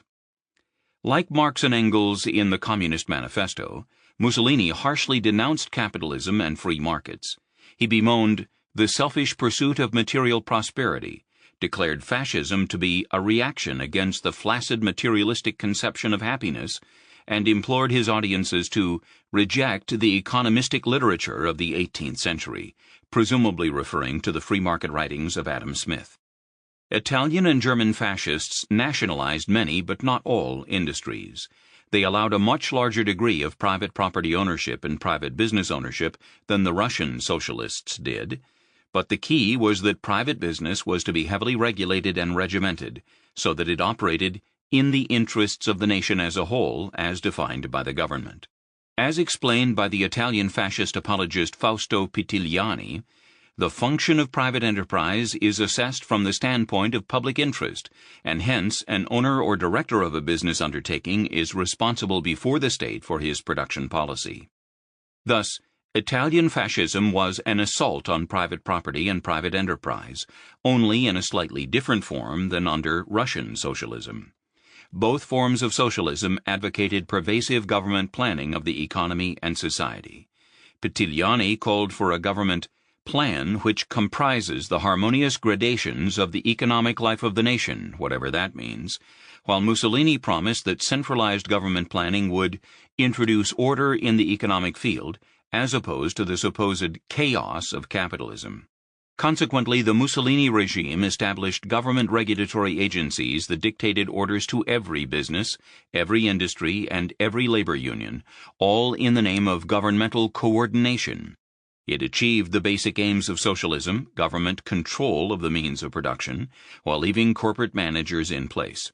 Government control, of course, means taxpayers foot the bill.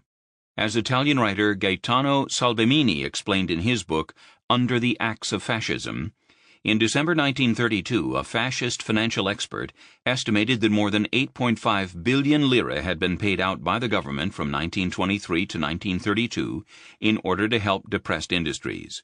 From December 1932 to 1935, the outlay must have doubled.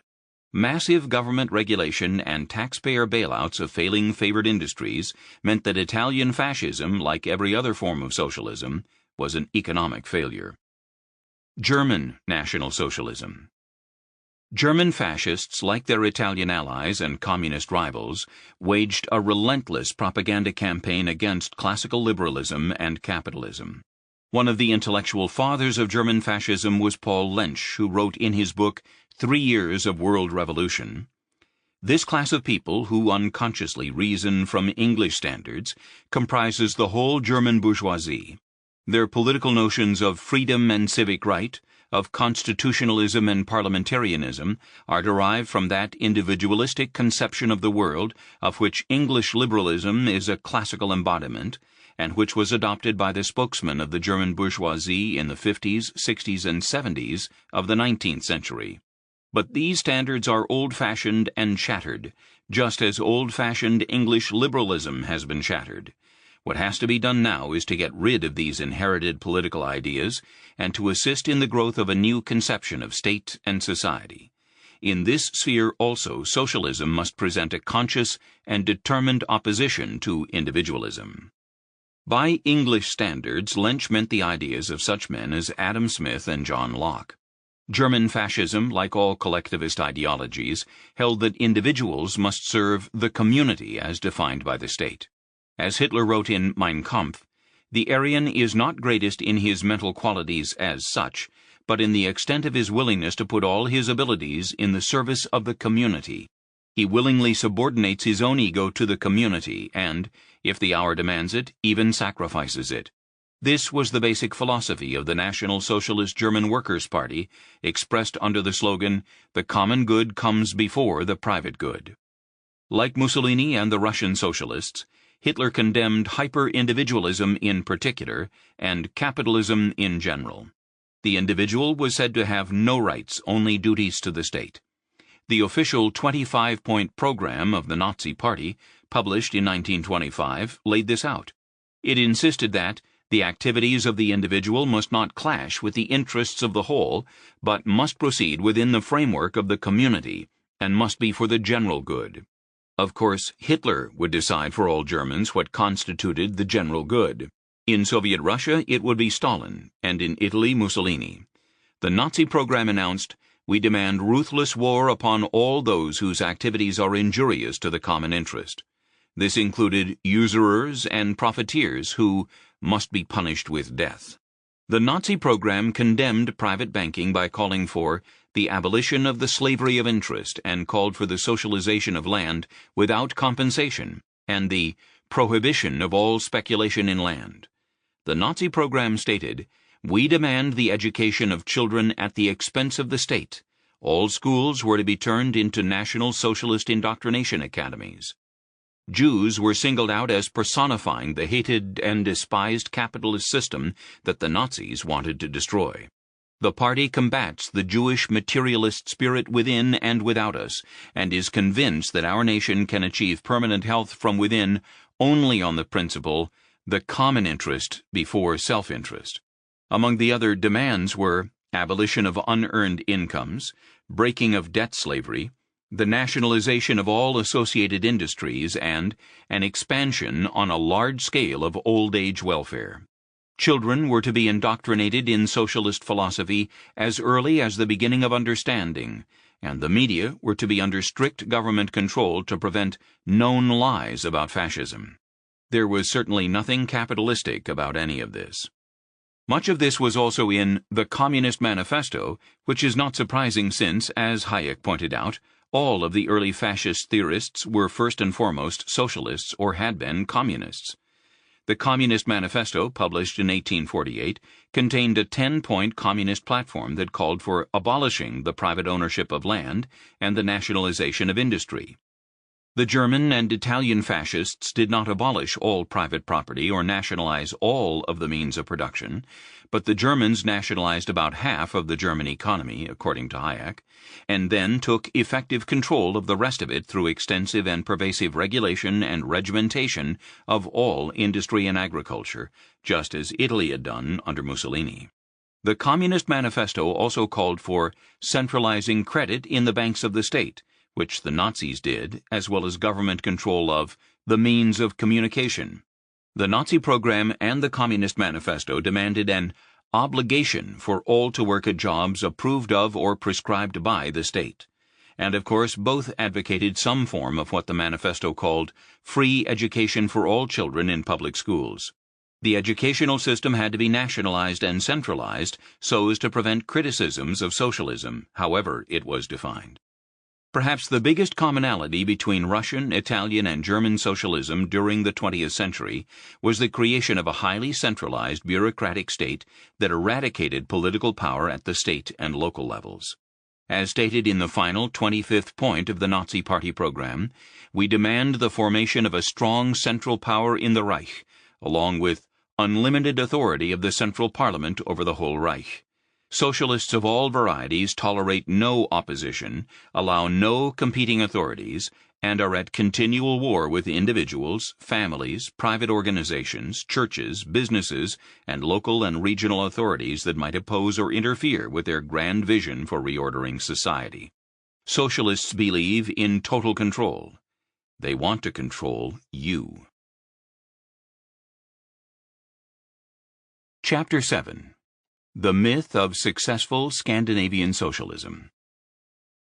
Socialists like to point to Sweden as an example of how a heavily regulated economy can outperform a free market one.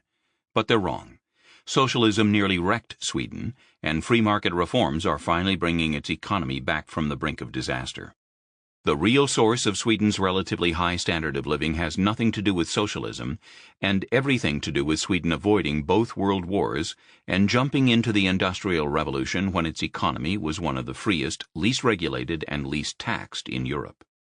Sweden's high degree of economic freedom in the late 19th and early 20th centuries gave rise to many extraordinary inventors and entrepreneurs, such as Alfred Nobel, inventor of dynamite, engineer Sven Wingquist, who invented the self-aligning ball bearing, Gustav Dalén, who founded the gas company AGA, and Balthasar von Platen, who invented the gas absorption refrigerator.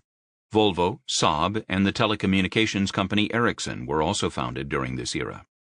Thanks to its relatively free economy and its ability to avoid war, having fought no war and diverted no resources, including the ultimate resource people, to destruction since 1809, Sweden was able to enjoy the highest per capita income growth in the world from 1870 to 1950.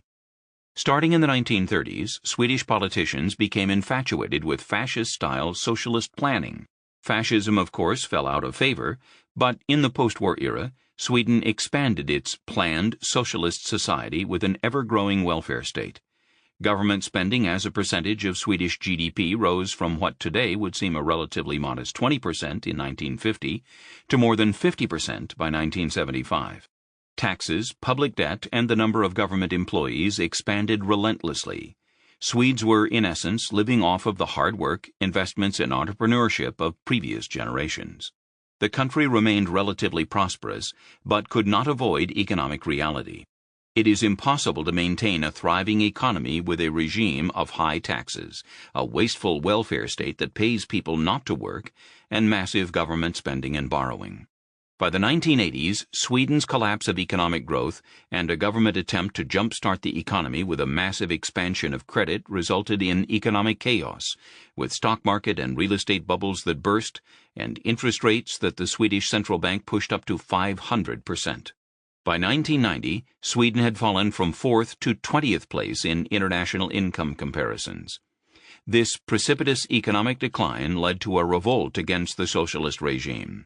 More conservative governments sharply reduced marginal income tax rates, abolished currency controls, deregulated bank lending, privatized several government enterprises, deregulated the retail, telecommunications, and airline industries, and implemented deep government spending cuts. But it was a long road back thanks to the incredible burden of Sweden's welfare state. A 2009 study by the Swedish Economic Association discovered that the Swedish economy had failed to create any new jobs on net from 1950 to 2005. Thanks to conservative reforms, however, progress was finally being made, and Sweden's national debt went from 80% of GDP in 1992 to 40% by 2008. While conservative reforms are restoring Sweden's economy, the social and economic effects of many decades of socialism will take years to undo. For instance, so many Swedes live off of government sick benefits and early retirement that the actual unemployment rate in Sweden is probably at least 3 times higher than the official government unemployment rate. Thousands of Swedes are paid by the government to participate in labor market political activities whose only purpose is to reduce the official unemployment rate. Swedish socialism has also created a new type of socialist man. As described by Swedish economist Per Bylund, when handing out benefits and therefore taking away the individual's responsibility for his or her own life, a new kind of individual is created, the immature, irresponsible, and dependent. The welfare state has created a population of psychological and moral children. The children and grandchildren of the welfare state, writes Bylund, as opposed to earlier generations, are indoctrinated at an early age in the government schools that they have a supposed right to free education, health care, an income, and anything else they might desire. Of course, no one can have a right to such material things unless someone else can be compelled to pay for them. Generations of Swedes, however, have been taught that they have a right to live at someone else's expense. They also believe that their elders, their own aged parents and grandparents, should be taken care of by someone else, namely the state. Consequently, writes Bylund, most elderly in Sweden either live depressed and alone in their homes, waiting for death to come their way, or they have been institutionalized in public elderly collective living facilities with 24/7 surveillance so as to alleviate the burden on the younger, working generations. Similarly, Swedish parents tend to believe that children should absolutely not intrude on their parents' right to a career, long holidays abroad, and attending social events. The Swedish welfare state, says Bylund, has created egotistical monsters by handing out privileges and benefits to everybody at nobody's expense. Despite Sweden's economic recovery after the mid-1990s, socialists might be surprised to learn that it is still poorer than Mississippi, the lowest income state in the United States. Another surprise for socialists is that Sweden has been privatizing portions of its socialized healthcare, social security, and education sectors, and private health insurance is booming because of the inevitable rationing, shortages, and long wait times of socialized healthcare. Danish socialism, anyone? Denmark is another Scandinavian country that is trying with good reason to flee from its socialist past. More than a quarter of the working-age population, 18 to 66, is on the government dole. For every 100 persons employed full-time, there are about 60 working-age welfare recipients. More than 1.5 million people in a country of approximately 5.5 million people live full-time on taxpayer-funded welfare handouts. This requires a very heavy tax burden, including, using 2016 numbers, a marginal income tax rate of 55.6% on incomes of $55,000 and above, a 25% national sales tax, and a wide variety of other taxes, including an additional 180% tax on automobile purchases. Green taxes on such things as heating, electricity, water, and gasoline increased dramatically in the 1990s when the socialist Social Democrats were in power. Danish economist Per Henrik Hansen estimates that the total tax level approaches 70%. He calls this a relentless and debilitating force against personal economic achievement and accumulation of wealth. It might be no surprise, then, that, as in Sweden, many Danish voters have turned to conservative and free market parties to bring Denmark back to economic sanity. Indeed, the classical liberal Venstre Party was in power in a coalition with the Conservative People's Party from 2001 to 2011 and was elected on its own in 2015.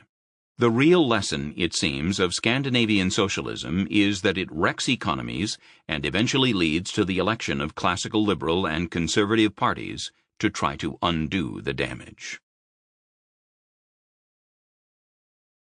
Chapter 8. How Welfare Harms the Poor. Ludwig von Mises wrote that socialists had twin strategies to achieve their goals. One was nationalizing industry and property, the other was destructionism. Mises defined destructionism as destroying the social order, which is based on private ownership. Destructionism can be advanced through, among other means, the welfare state, high taxes, and excessive regulation. It is, for the hardened socialist, a form of social and economic sabotage. Socialists, for instance, can use the welfare state to crowd out private charity, making poor people dependent on socialist government. As Frédéric Bastiat pointed out in the mid-19th century, government welfare programs are false philanthropy undercutting personal charity and creating the assumption that government will take care of that. Professor Marvin Olasky has called this same phenomenon in the history of the United States the tragedy of American compassion. America, from its founding through the 19th century, was renowned for its proliferation of volunteer charitable organizations. Alexis de Tocqueville famously marveled at them in his 1835 book, Democracy in America. In the latter half of the 20th century, however, private philanthropy was increasingly displaced by government programs, which were not only far more bureaucratic, but far less effective than private charity had been. Traditional American private charities focused on helping people to help themselves. Government programs inevitably became much more focused on creating clients to justify the ever-increasing number and salaries of bureaucrats. In the process, compassion no longer meant self-sacrifice for the benefit of others, but merely rhetorical support for more government welfare programs. Welfare programs made people forget there was any other way to help the poor. Political scientist Charles Murray noted in his book, In Pursuit of Happiness and Good Government, from the beginning of the 1940s through 1964, the richer the United States got, the greater the proportion of its wealth that was given to philanthropy. Then suddenly, sometime during 1964 and 65, in the middle of an economic boom, this consistent trend was reversed. The proportion of wealth being given away began to fall, even though wealth continued to increase. This new and disturbing trend continued through the rest of the 1960s, throughout the 1970s. As Murray explained it, the burgeoning welfare state prompted millions of Americans to ask themselves, Why donate $500 of your money to a local charity when there is a bureaucracy in your city spending $20 million on the same thing? Why give up an evening a week to do something for which the city has a full-time paid staff of several hundred people? However rational this might seem, wrote Murray, it had several unforeseen consequences. Not only did individuals become less involved in charity, but local charitable institutions effectively had their functions taken away. Take away the charitable functions of these institutions, churches, clubs, and whatnot, said Murray, and you take away the community itself. The welfare state has done a very good job of destroying voluntary neighborhood and community efforts to help the poor, rendering many low-income families dependent on government handouts, not for a short while, but for generations, as an entitlement, a reward for having children out of wedlock and without a job. Subsidizing poverty. Most economists recognize that welfare programs pose a potential moral hazard with benefits, potentially destroying the incentive to find a job and become financially independent. That's why President John F. Kennedy declared that the purpose of welfare was to provide a hand, not a handout. Welfare policy in America, however, has failed miserably in avoiding this moral hazard. A dramatic illustration of this failure was provided by Charles Murray in his landmark book, Losing Ground. Murray examined how the explosion of welfare benefits in the mid and late 1960s perpetuated rather than alleviated poverty. In fact, it made it worse. Murray found that from the 1950s until the late 1960s, thanks to America's vigorous post-war economy, the number of people living in poverty had declined by about a third.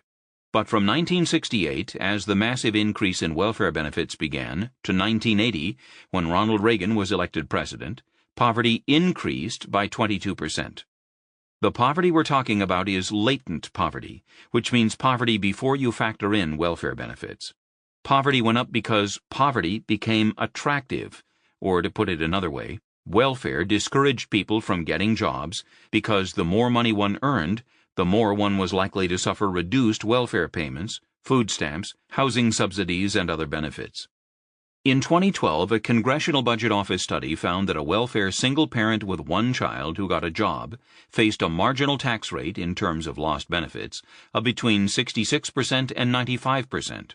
A 2013 Cato Institute study found that the value of welfare benefits for a single family, taking into consideration only 7 of 126 federal programs, ranged from $49,175 in Hawaii to $16,984 in Mississippi. A single parent in Hawaii, or in many other states, would have to secure a very well-paying job to compensate for the loss of tens of thousands of dollars in government benefits.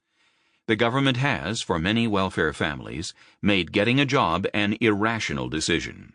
So it should be no surprise that after spending more than $4 trillion on welfare programs since 1965, the United States has seen poverty increase.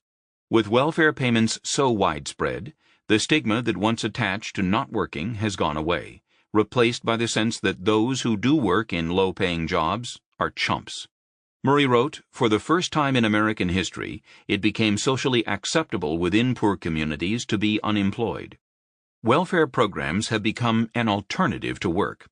A 1992 study by economists Richard Vedder and Lowell Galloway found that only 18% of welfare recipients moved out of poverty, compared to 45% of poor people who did not receive welfare. The welfare state has done an excellent job of crippling an important cornerstone of an enterprising, free-market, capitalist society, the incentive to work.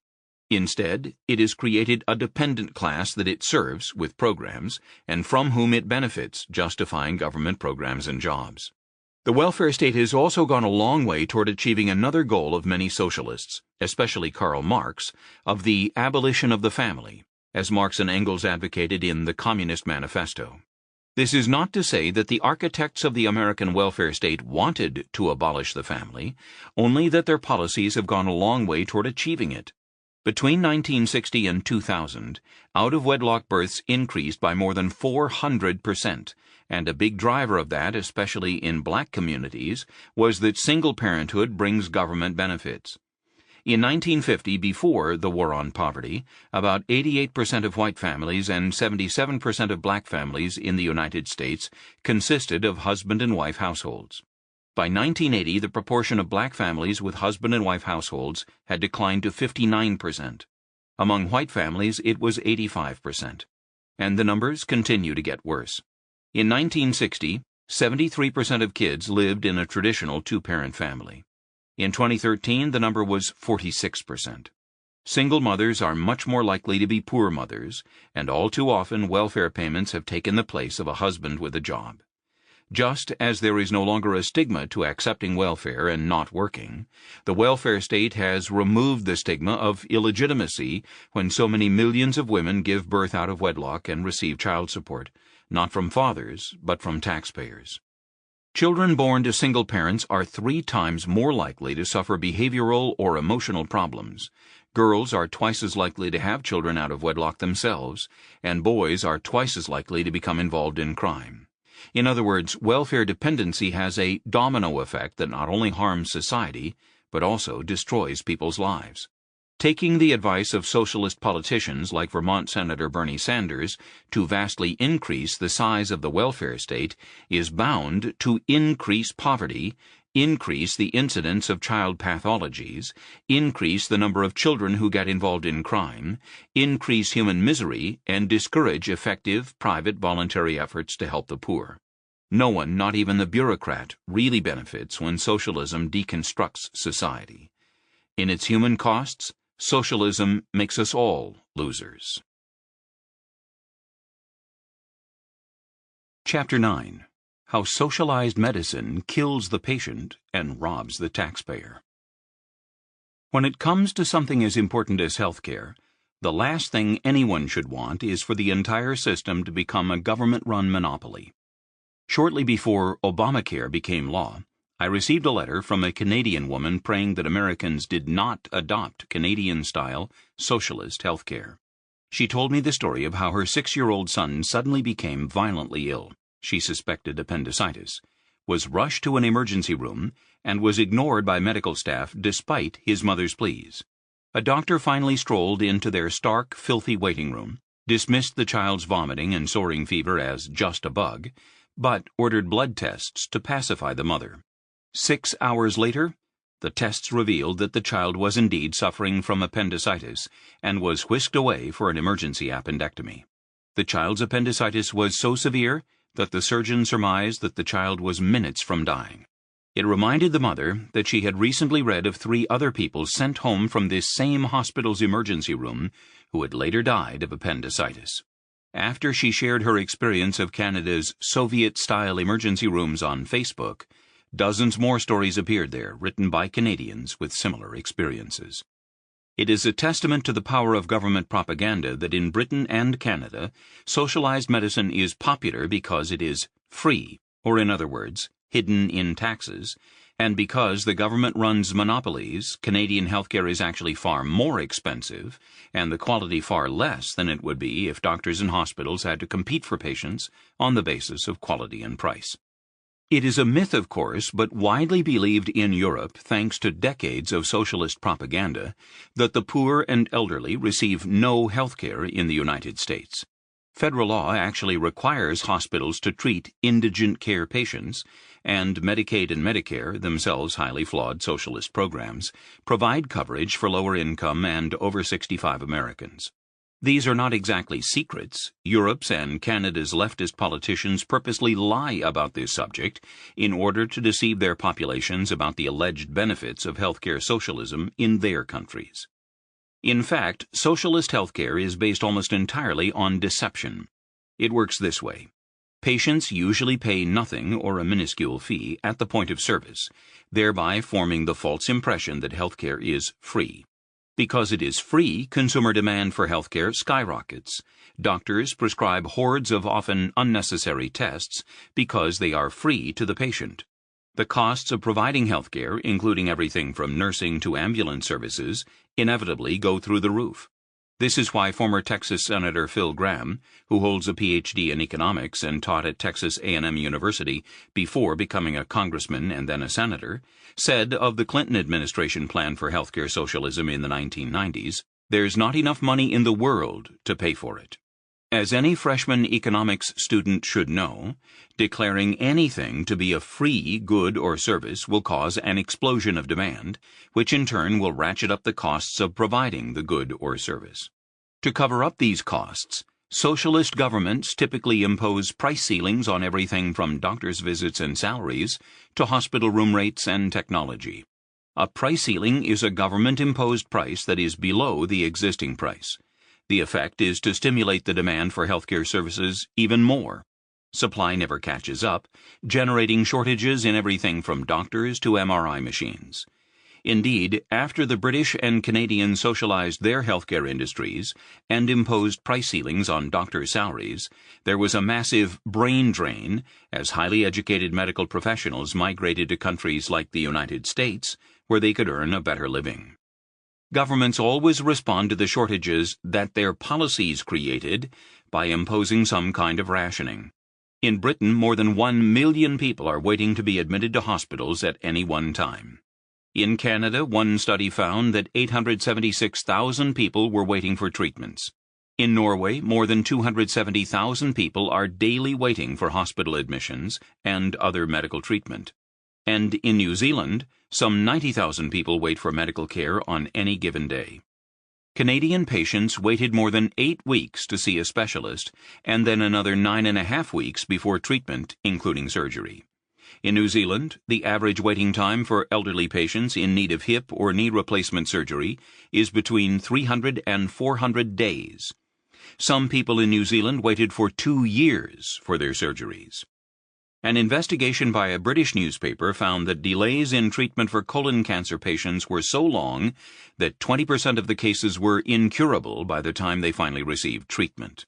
The same was true of lung cancer patients, and 25% of British cardiac patients die waiting for treatment.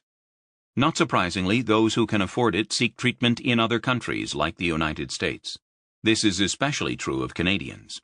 Those who cannot afford it are simply out of luck. This despite the fact that healthcare socialism is always sold politically as a program to help the poor under the mindless slogan of healthcare for all. Many British, Canadian, and other victims of healthcare socialism die waiting in line for what in the U.S. would be quick and routine medical treatment. In Canada, a young 18-year-old girl named Laura Hilliard died while waiting for a bone marrow transplant. An Ontario hospital claimed that it had 30 people waiting for the treatment, but could only afford to perform 5 per month. Healthcare for all obviously doesn't include people like Laura Hilliard and thousands of others each year just like her. The United States is not completely immune from shortages thanks to socialist Medicaid and Medicare and the heavy regulation of the healthcare system. For example, doctors believe that hundreds of thousands of people on kidney dialysis would benefit from 6-day-a-week treatment, but Medicare only covers 3 days because of global budget controls. Similar shortages occur in many other Medicare or Medicaid-funded areas. Free colonoscopies have led to shortages where, in some parts of the United States, patients must wait for months. But if one conducts an internet search of hospital shortages in Canada, one discovers that the Canadian government is constantly issuing warnings to the public about nursing shortages, drug shortages, hospital bed shortages, medicine shortages, and doctor shortages. Hospital bed shortages become so acute at times that hospital administrators resort to canceling surgeries, allowing patients to languish on stretchers in cold, dirty, disease-infected hallways, and discharging them before they should, simply to make room for other patients. Such conditions have led to numerous outbreaks of infectious diseases in Canadian hospitals. Advocates of single-payer healthcare, single-payer means the taxpayer, in the American media rarely reveal the horrors of such a system in other countries, but every once in a while the truth slips out. One example is a January 16, 2000 New York Times article by James Brooke entitled, "Full Hospitals Make Canadians Wait and Look South." The article revealed very interesting information about price control-induced shortages in Canada. A 58-year-old grandmother on a 5-year waiting list for heart surgery awaited open-heart surgery in a Montreal hospital hallway with 66 other patients as electric doors opened and closed all night long, bringing in drafts from below-zero weather. 23 of Toronto's 25 hospitals turned away ambulances in a single day because of a doctor shortage. Vancouver ambulances were stacked up for hours while heart attack victims waited in them, and at least 1,000 Canadian doctors had recently migrated to the United States to avoid price controls on their salaries. Few Canadians would recommend their system as a model for export, Mr. Brooke concluded. Contrary to the healthcare for all rhetoric of the advocates of healthcare socialism, in the real world, socialized healthcare is grossly inequitable because of the realities of politics and government. Whenever government allocates resources for healthcare or anything else, the more affluent in society will always receive a disproportionate share of the benefits at the expense of the less affluent. As Friedrich Hayek once said, under socialism the only power worth having is political power, and the affluent are always better at wielding political power than are the poor. As The Guardian, a British newspaper, concluded after researching the allocation of healthcare services by the British National Health Service, generally speaking, the poorer you are and the more socially deprived your area, the worse your care and access to healthcare is likely to be.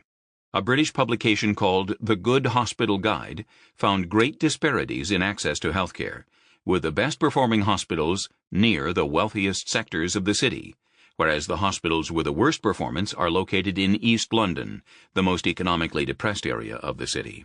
The guide found that hospitals in wealthier parts of the city had 4 times the number of doctors per 100 patients as were found in the poorest parts of the city. Even more extreme inequalities in healthcare provision are found in the Canadian version of healthcare socialism. Spending on medical specialists was found in one study to be 4 times higher in affluent Vancouver than in poorer areas. Per capita spending was 3 times higher in general, and residents of Vancouver benefited by as much as a 30-to-1 difference in the number of certain medical specialists available compared to poorer parts of British Columbia. Government rationing of medical technology is pervasive in countries with single-payer socialized healthcare. On a per capita basis, the United States has more than 3 times as many MRI units as Canada does, twice as many CT scanners, and much of the medical technology that does exist in Canada is archaic and obsolete compared to American medical technology. Socialist healthcare rationing can be especially bad for older patients because they are seen as drags on the system. In Britain, for instance, even though 1/3 of all diagnosed cancers are in patients 75 years old or older, the British National Health Service does not provide cancer screening to those over 65, and only 1 in 50 lung cancer patients over 75 receives surgery. Some commentators have charged the British National Health Service with practicing euthanasia. Even if euthanasia was not the intent of the British government, it has been the effect of healthcare socialism in that country. In Sweden, the government actually instructed doctors to prioritize patients according to their status as future taxpayers. The elderly are at the bottom of that list, since they are mostly retired and paying relatively little in taxes, but receiving a relatively large share of government services.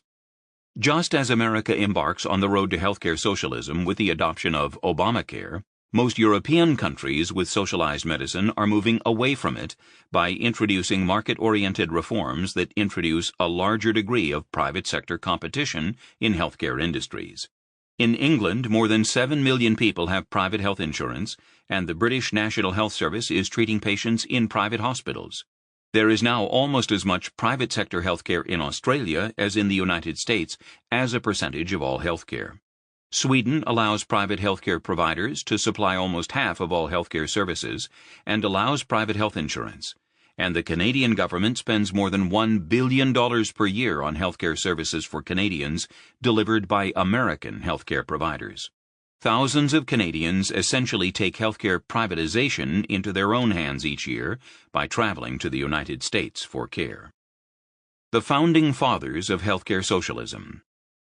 The Soviet Union was the first country to promise cradle-to-grave government-run healthcare coverage with all the same rhetoric that politicians in democratic countries now use: the right to health, healthcare for all, and all the rest of the cliches. Economist Yuri Maltsev, a professor at Carthage College in Wisconsin, who was once an economic advisor to Mikhail Gorbachev, wrote that after decades of fine-tuning healthcare socialism, healthcare institutions in Russia were at least 100 years behind the average U.S. level. He described Russian hospitals during the peak of Russian socialism as characterized by filth, odors, cats roaming the halls, drunken medical personnel, and absence of soap and cleaning supplies.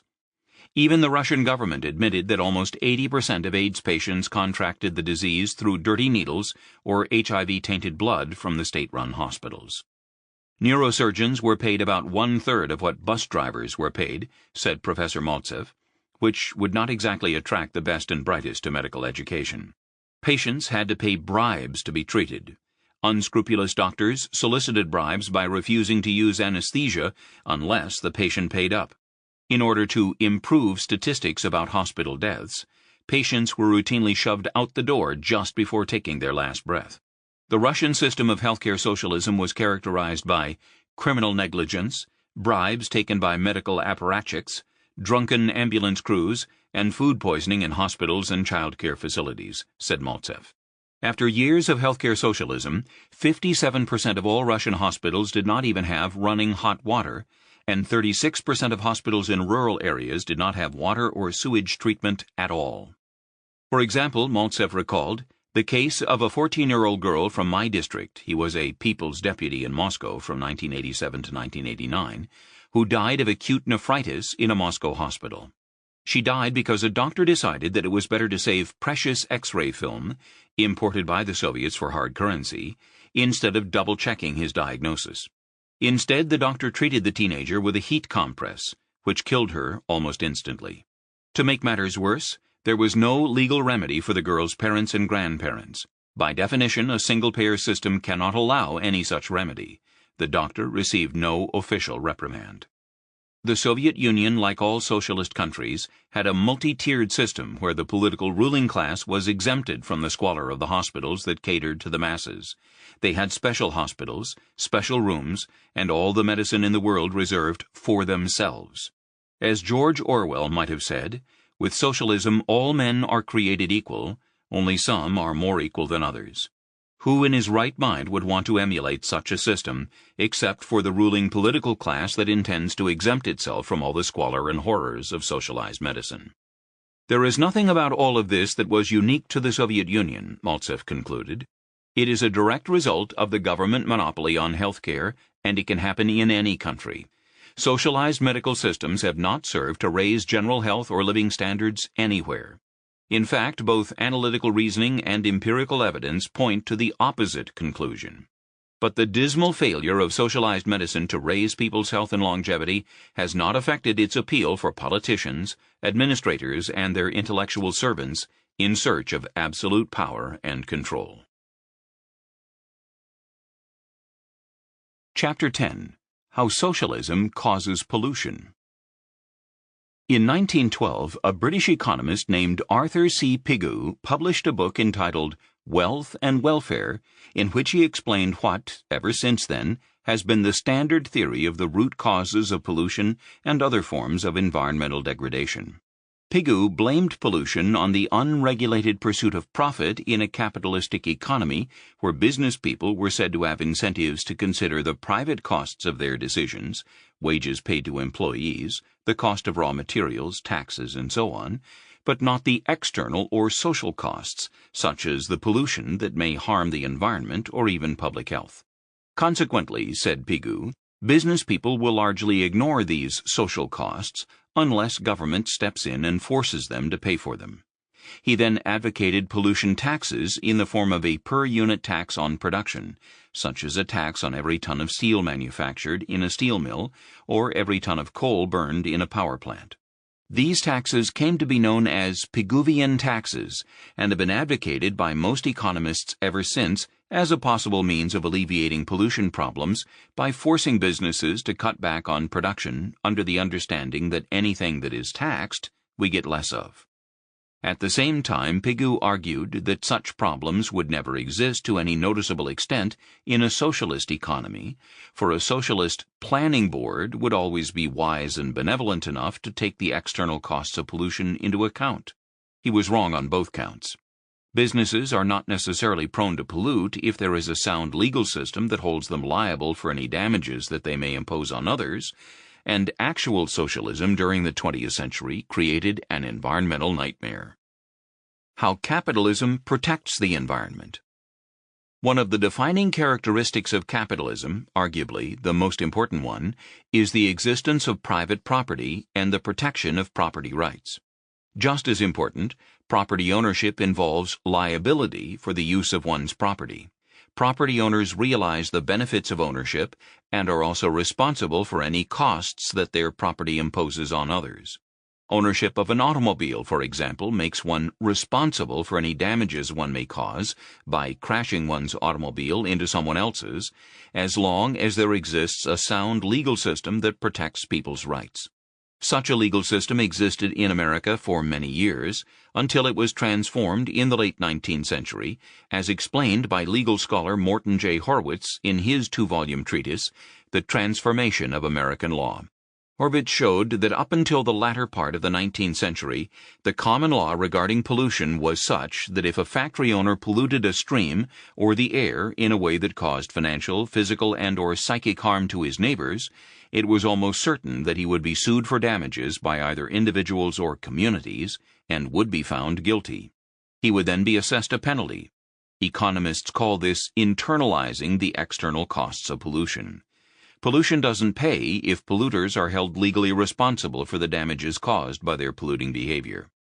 The legal system changed, however, once the legal profession began to adopt a more collectivist as opposed to an individualist philosophy, as Horwitz explains. The individualist view is that the government's legal system should be based first and foremost on the protection of life, liberty, and property, including protection from pollution.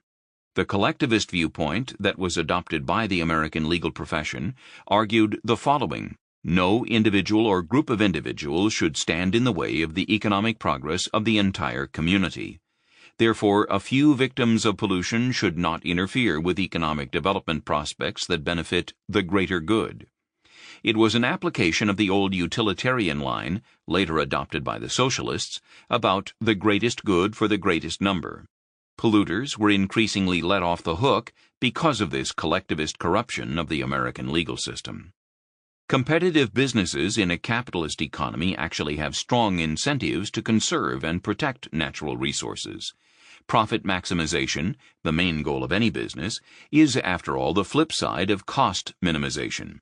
And a good way to minimize cost and maximize profit is to use as few resources as possible in producing goods or services in the marketplace. Coca-Cola, for example, found that by using less aluminum in its drink cans, it could cut costs while maintaining quality, so it did. Whether it's a corporation looking to cut energy costs by conserving energy, an agribusiness like forestry that has an interest in keeping a renewable resource going, a smokestack industry that wants to maintain good relations with its neighbors and customers, or even a simple homeowner who has a natural motivation to maintain and improve the value of his lot. A sort of Adam Smithian invisible environmental hand guides private ownership and free market businesses. If you've ever noticed how car owners treat their property compared to how rental cars get treated, or how homeowners treat their homes and property compared to how renters treat theirs, you'll understand the point. Renters, though, can at least be held accountable by the property owner or the rent-a-car company.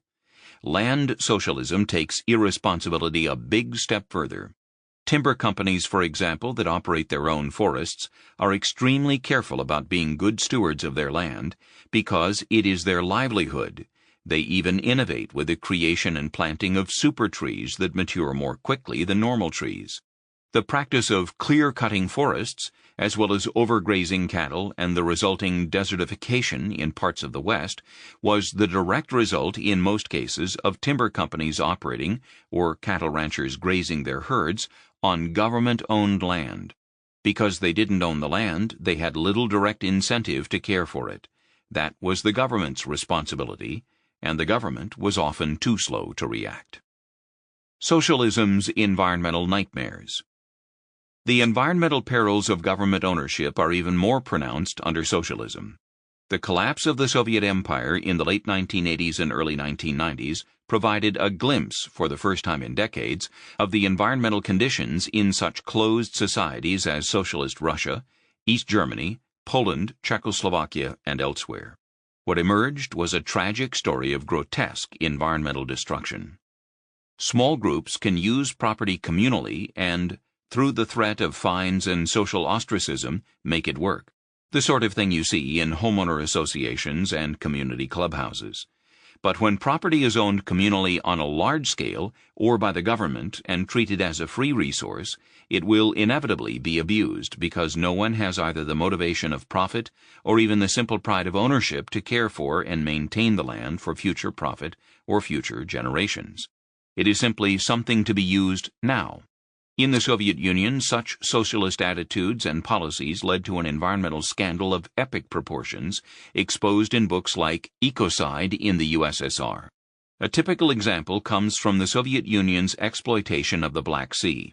To meet government-issued 5-year plans for housing and other construction, builders extracted gravel and sand from around Black Sea beaches and knocked down a lot of trees to do so. Because there was no private property, no value was attached to the gravel or to the trees or to the shoreline. Because the gravel was free, contractors hauled away as much as possible before someone else did. The result, of course, was massive erosion of the beach. Between 1920 and 1960, the Black Sea coastline shrank by half. The area was scarred by hundreds of landslides every year, and hotels, hospitals, and a military sanitarium collapsed into the sea as the shoreline gave way.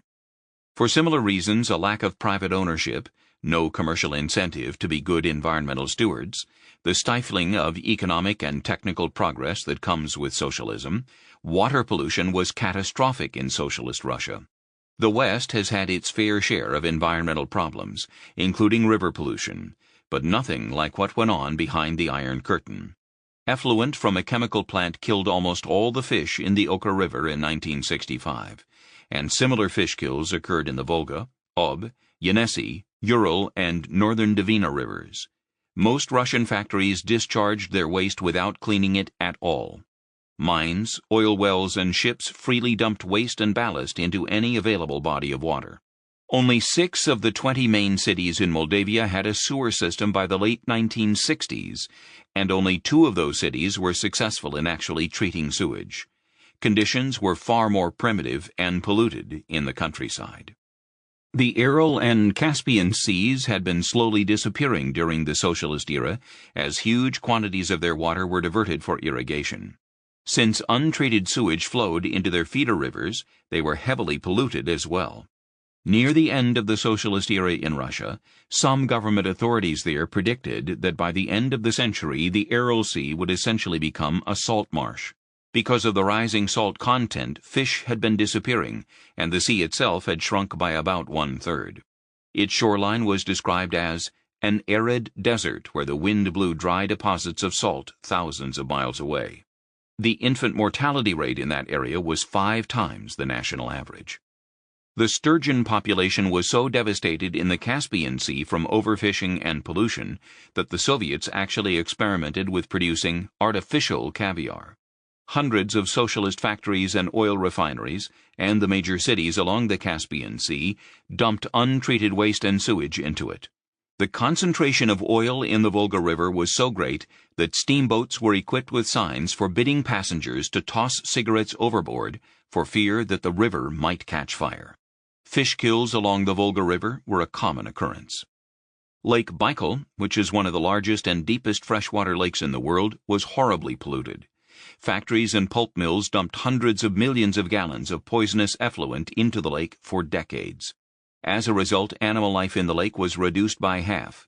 Untreated sewage was dumped into all the tributaries to the lake. Islands of alkaline sewage were observed floating in Lake Baikal, including one that was 18 miles long and 3 miles wide. These islands polluted the air around the lake as well as the lake itself. Because no one owned it and had any interest in preserving it, thousands of acres of forest land around the lake were denuded, causing dust storms. Most of this horrible environmental degradation occurred because of the socialist government's goal of pursuing economic growth at any cost. Communist China has followed socialist Russia down a path of environmental destruction. According to the World Watch Institute, by the early 1990s, more than 90% of the trees in the pine forests of China's Sichuan province had died from air pollution. In Chongqing, the largest city in southwest China, a 4,500-acre forest was reduced in half by pollution, and acid rain was reported to have caused massive crop destruction. Depletion of government-owned forest land had resulted in desertification, and millions of acres of grazing land in the northern Chinese plains were made alkaline and unproductive. China's environmental problems are not just rural.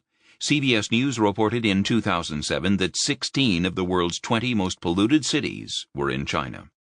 Throughout the communist world, environmental conditions were horrendous. The Polish Academy of Sciences reported in the early 1990s that a third of the country's 38 million people had lived in areas of ecological disaster.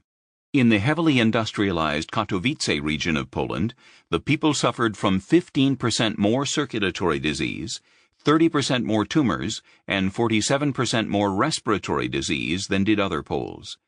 Acid rain was reported to have so corroded railroad tracks in socialist Poland that trains were not allowed to exceed 24 miles an hour. The air was so polluted in Katowice that there were underground clinics for those with chronic lung diseases. These took place in uranium mines where there was supposedly clean air. Non-stop pumping of water from coal mines caused so much land to subside that more than 300,000 apartments were destroyed as high-rise buildings collapsed into sinkholes. Mine sludge pumped into rivers and streams, along with untreated sewage, made 95% of the water in socialist Poland unfit for human consumption. More than 65% of the nation's water was unfit even for industrial use. It was so toxic that it would destroy heavy metals used by industry. Acid rain dissolved so much of the gold roof of the 16th-century Sigismund Chapel that it had to be replaced. In socialist Poland, industrial dust containing poisonous substances such as cadmium, lead, zinc, and iron rained down on the cities. Trucks would drive through the streets daily spraying water to reduce the poisonous dust. The largest river in Poland, the Vistula, was described by the mayor of Krakow as a sewage canal. Half of Poland's cities did not even treat their wastes. Dozens of animal species became extinct, and health problems among children were epidemic in the industrial regions. Life expectancy for men fell in socialist Poland, while it was rising substantially in much of the rest of the world, especially the capitalist West. The then Czechoslovakian President Václav Havel announced in 1990 that his country had the worst environment in all of Europe, thanks to 45 years of socialism. He wasn't exaggerating. Sulfur dioxide concentrations were reported to be 8 times higher than in the United States. Because of decades of chemical fertilizer overuse, farmland in some parts of Czechoslovakia was toxic to more than a foot in depth. In Bohemia, hills were barren because pollution had killed all the vegetation. The air was so foul that it was said it could be tasted. Hundreds of thousands of acres of forests disappeared due to pollution. A thick brown haze is reported to have hung over much of northern Czechoslovakia for most of the year. Aluminum had poisoned the groundwater in vast areas of the country. In its search for coal, the socialist government used bulldozers on such a massive scale that it turned what had been towns, farms, and woodlands into wastelands. In East Germany in the late 1980s, 80% of the surface waters were unsuitable for fishing, swimming, or drinking, and 1/3 of all lakes had been declared biologically dead because of untreated sewage that had been dumped into them for decades. 1/5 of all forests were dead, the victims of pollution, with many more slowly dying.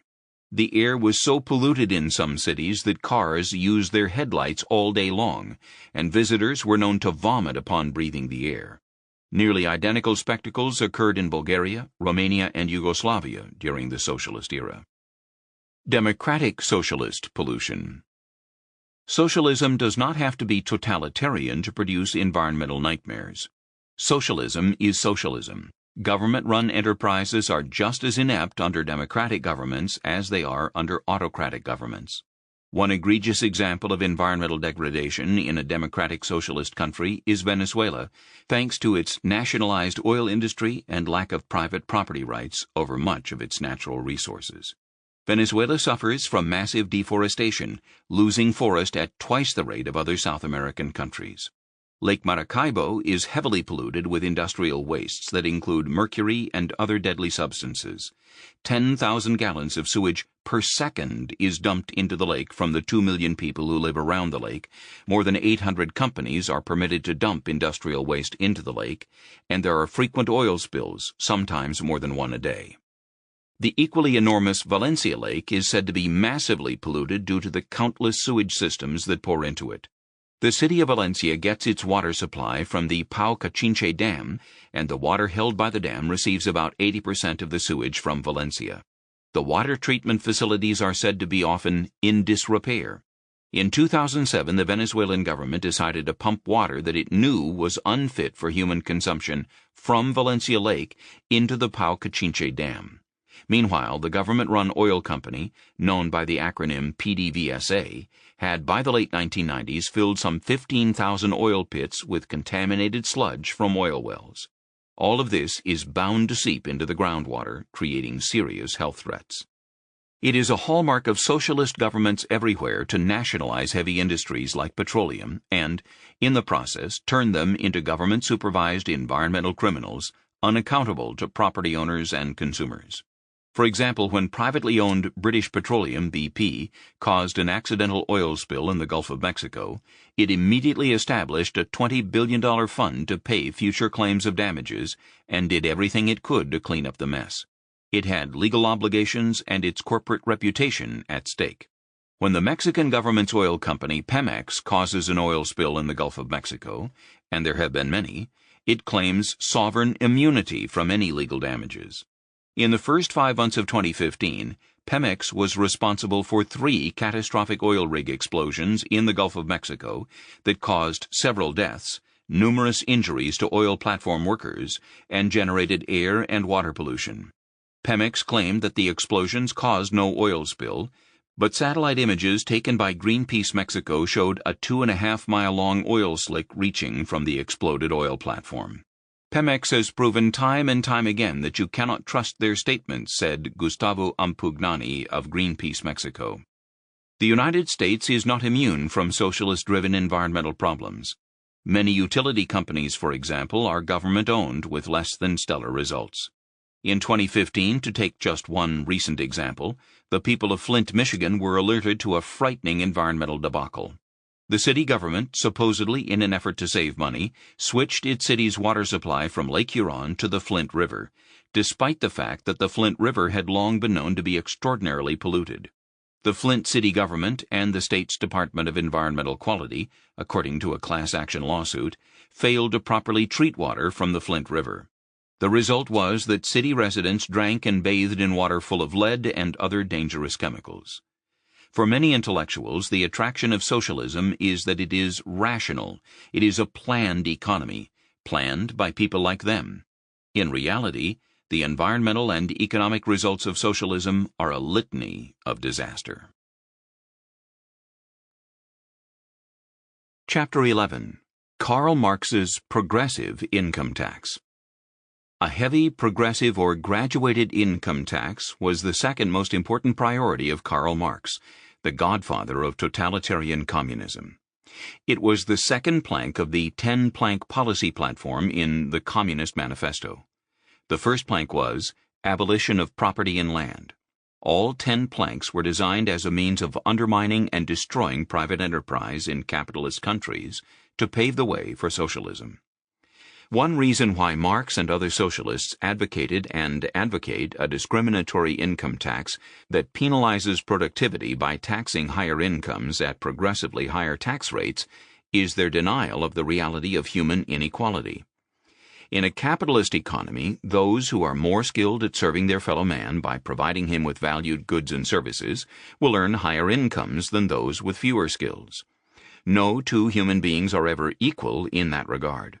The idea of a progressive income tax is to create greater equality by treating people unequally. It is the exact opposite of the fundamental principle of fairness in a free society, which is equality under the law. A progressive income tax is a policy of inequality under the law. If you're a socialist, exploiting envy is a great way to destabilize a capitalist society. Another reason why socialists advocate for a progressive income tax is because Marxists believe the working class is forever being exploited by capitalist bosses. Punishing capitalists and high-wage earners by taxing them at discriminatory rates would, in theory, fund a welfare state for the workers, or often for those who preferred not to work. Another economic reality that progressive taxation ignores is what economists call human capital development. In a capitalist economy, workers who improve their skills and productivity are rewarded with higher wages because employers will compete for their services. This is why in a capitalist economy people hone their work skills, continue their education, develop good work habits, and become more productive in general because productivity is rewarded. Capitalism encourages upward mobility. It is socialism and welfare that keeps the working class or the non-working class stuck at subsistence-level wages or benefits.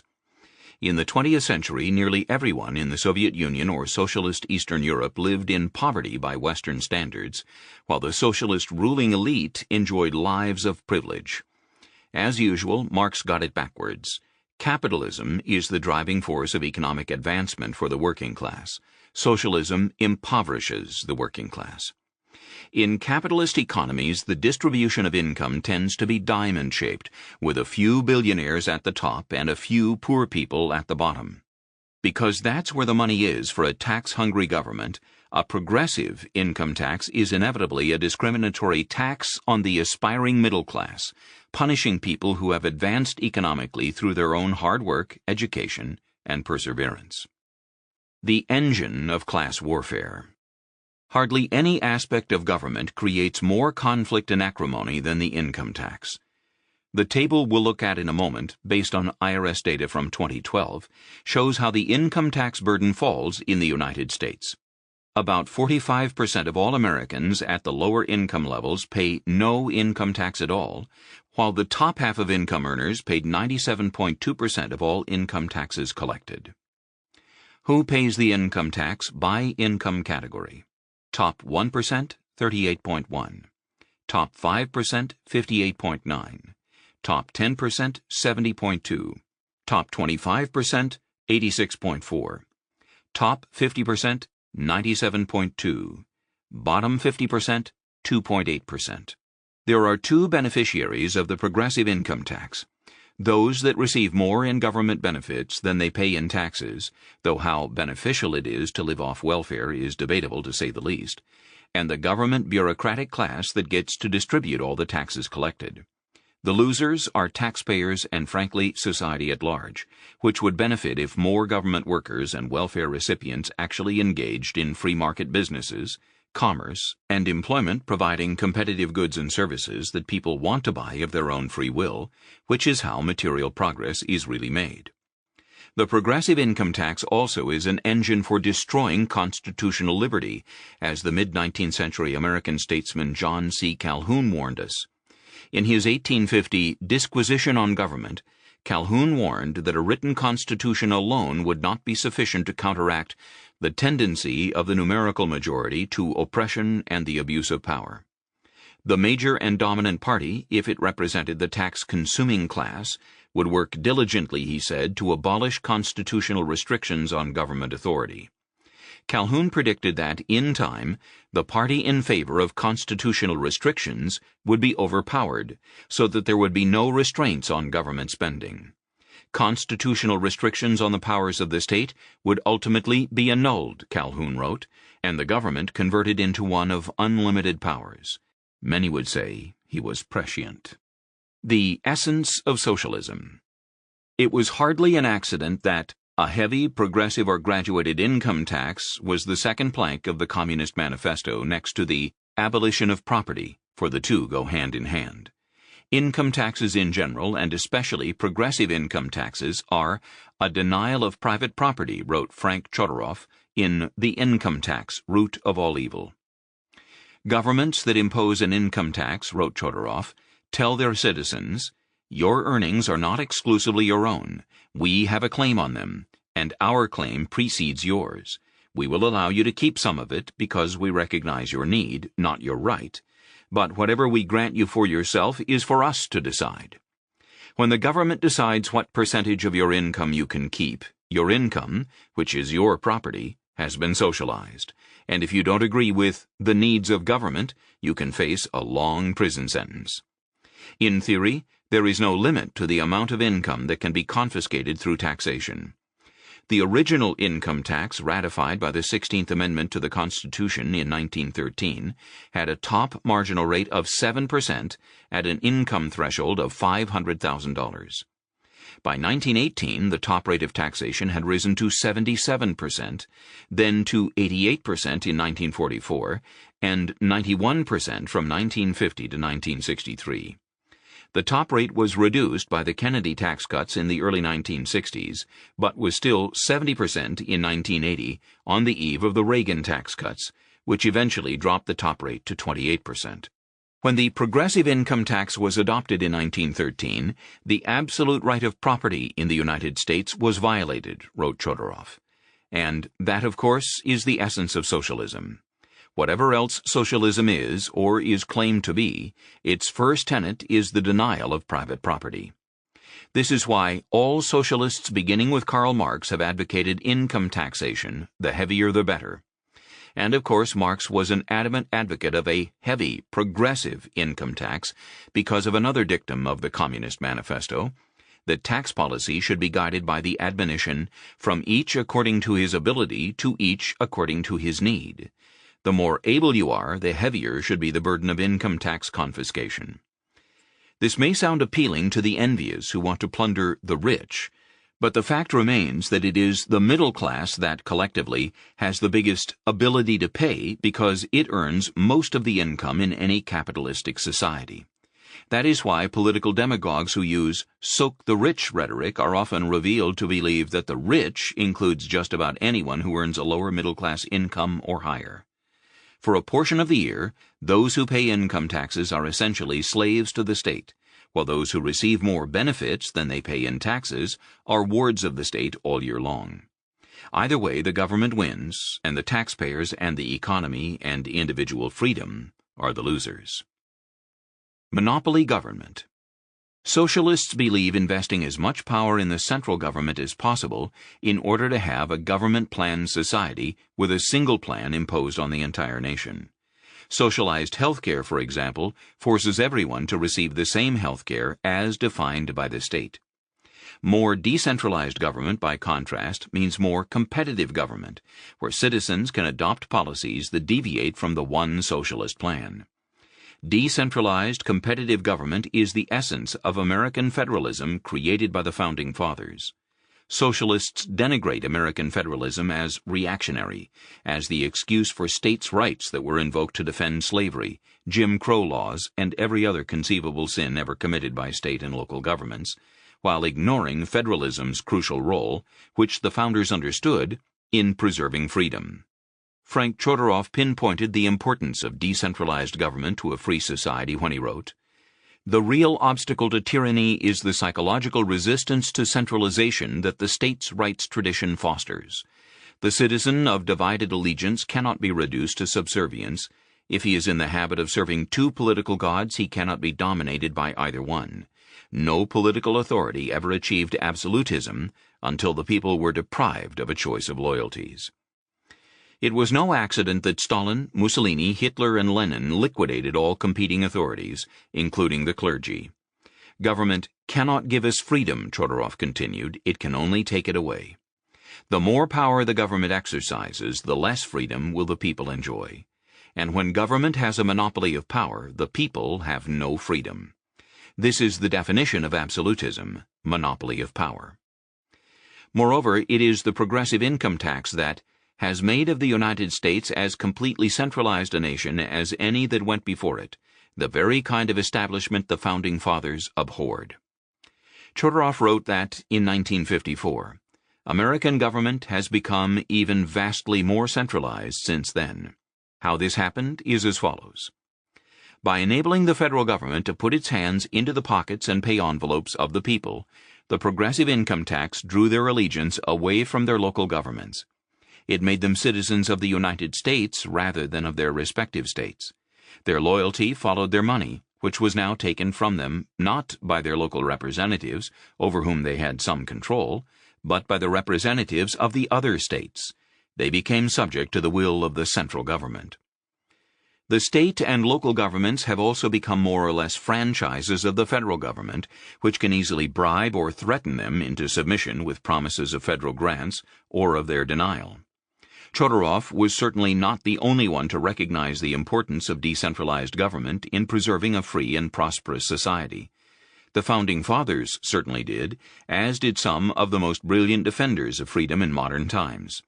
In his book Omnipotent Government, Ludwig von Mises wrote that with the growth of big government around the world, new powers accrued not to the member states but to the federal government.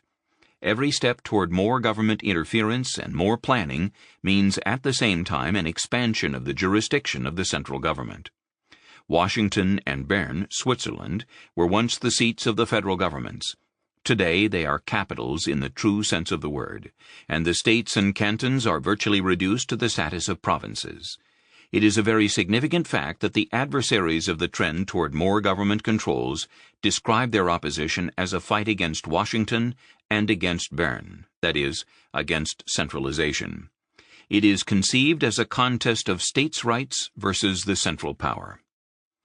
Felix Morley, author of Freedom and Federalism, wrote that socialism and federalism are necessarily political opposites because the former demands that centralized concentration of power which the latter, by definition, denies.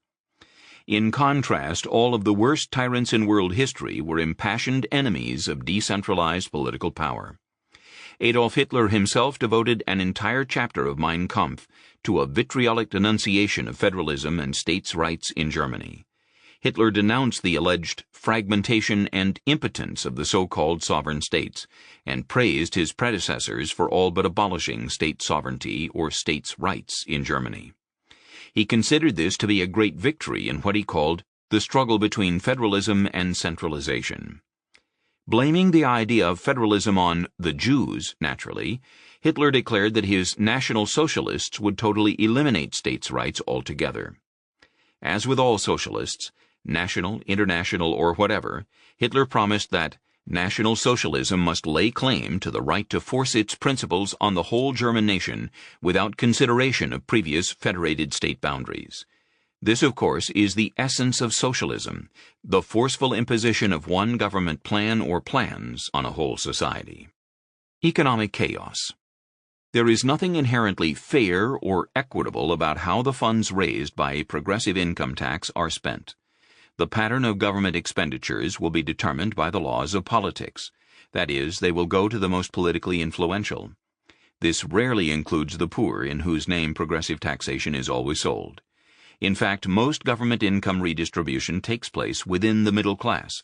Middle-class taxpayers pay for government subsidies to middle-class farmers, college students, and school teachers and other government employees. There are also many government programs that tax middle-income taxpayers to provide subsidies for the affluent and the wealthy. Government bailouts of Wall Street investment banks, export-import bank subsidies, farm subsidies to large agricultural corporations, and corporate welfare of all kinds would be examples of this. Nor is fairness achieved by imposing high income taxes on erratic earners, like the novelist who struggles for years and then is punished with punitive income taxes when she finally becomes a bestseller, or the entrepreneur living on the verge of bankruptcy trying to build a business before finally succeeding. It seems perverse, to say the least, to punish such hard-earned success, especially when, in the case of the entrepreneur, he could use the income earned by his success to reinvest in his business and create new jobs and products, instead of financing more government bureaucracy and giving politicians more money for income transfer programs. Economists know that the progressive income tax encourages some of the most creative and productive people in society not to work. For example, in the late 1970s, a professional couple, married architects for example, could earn enough income by early fall to push them into the 70% federal income tax bracket. That meant that for every additional $1,000 they earned, they owed the federal government $700 on top of any state and local income tax obligations.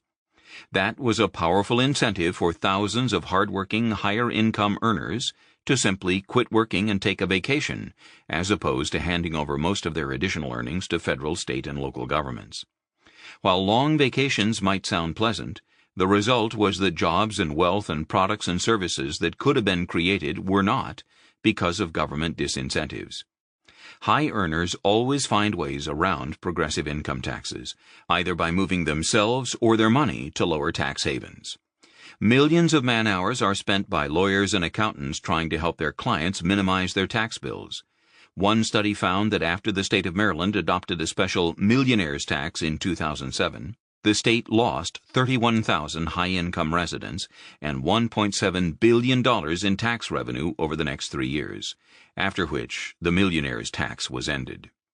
Frank Chodorow was not exaggerating when he wrote that many of the freedoms that Americans gained from the Revolution of 1776 were lost in the Revolution of 1913 with the adoption of the progressive income tax. The fact that the income tax has now been around for more than 100 years is no reason to accept it and not push for its repeal. Chapter 12. Minimum Wage, Maximum Folly. Both the Socialist Party USA and Democratic Socialists of America highlight the idea of a super minimum wage law, a living wage, on their websites. The former group says that the current left and progressive labor movement's call for a $15 minimum wage is an important element of its democratic socialist vision. The latter group bemoans the existing minimum wage law as basically criminal and calls for its own version of a much higher minimum wage. The obvious question here is, why do these socialists advocate a policy that is so stingy toward lower wage workers? Why do they propose a $15 an hour living wage and not a $150 an hour living high on the hog wage? The Democratic Socialists of America say that even a $20 an hour living wage would be an unrealistic goal in our current political climate, given the power of the right. Politics, they say, is the only thing holding them back. Otherwise, sure, a $150 an hour minimum wage would be a great thing. Socialists routinely reject economic logic and reality, which tells us that minimum wage laws actually discriminate against relatively unskilled entry-level workers, especially teenagers just getting started in the job market. Want to make it harder for new workers to get a job? Impose a minimum wage. Socialists believe that low and unfair wages are inherent in the capitalist system because they adhere to the long disproven Marxian labor theory of value, which holds that labor is the sole source of value. From that perspective, employers essentially steal that value from workers. As the Democratic Socialists of America explain, in a capitalist system, working people will always fall short of justice when it comes to wages, since the basic logic of the system dictates that a small group of owners appropriates the wealth generated by a company, which then reluctantly forks over a small portion of that wealth to the workers who created it. One implication of this theory is that social justice is served by using the coercive powers of government to confiscate at least some of the allegedly ill-gotten profits of capitalists with minimum wage laws, corporation income taxes, nationalization of industry, and any other available means. The economy is viewed as a zero-sum game, that is, every dollar in the pocket of a capitalist is a dollar that was unjustly taken from the pocket of a worker. The economic reality of minimum wage laws. Across time and across countries, economists know that minimum wage laws harm low-skilled workers. In 1979, a survey of American professional economists found that 90% agreed that higher minimum wages increase unemployment, especially for young and unskilled workers. It simply prices them out of the job market, demanding more for their services than they are likely to produce for an employer in profit.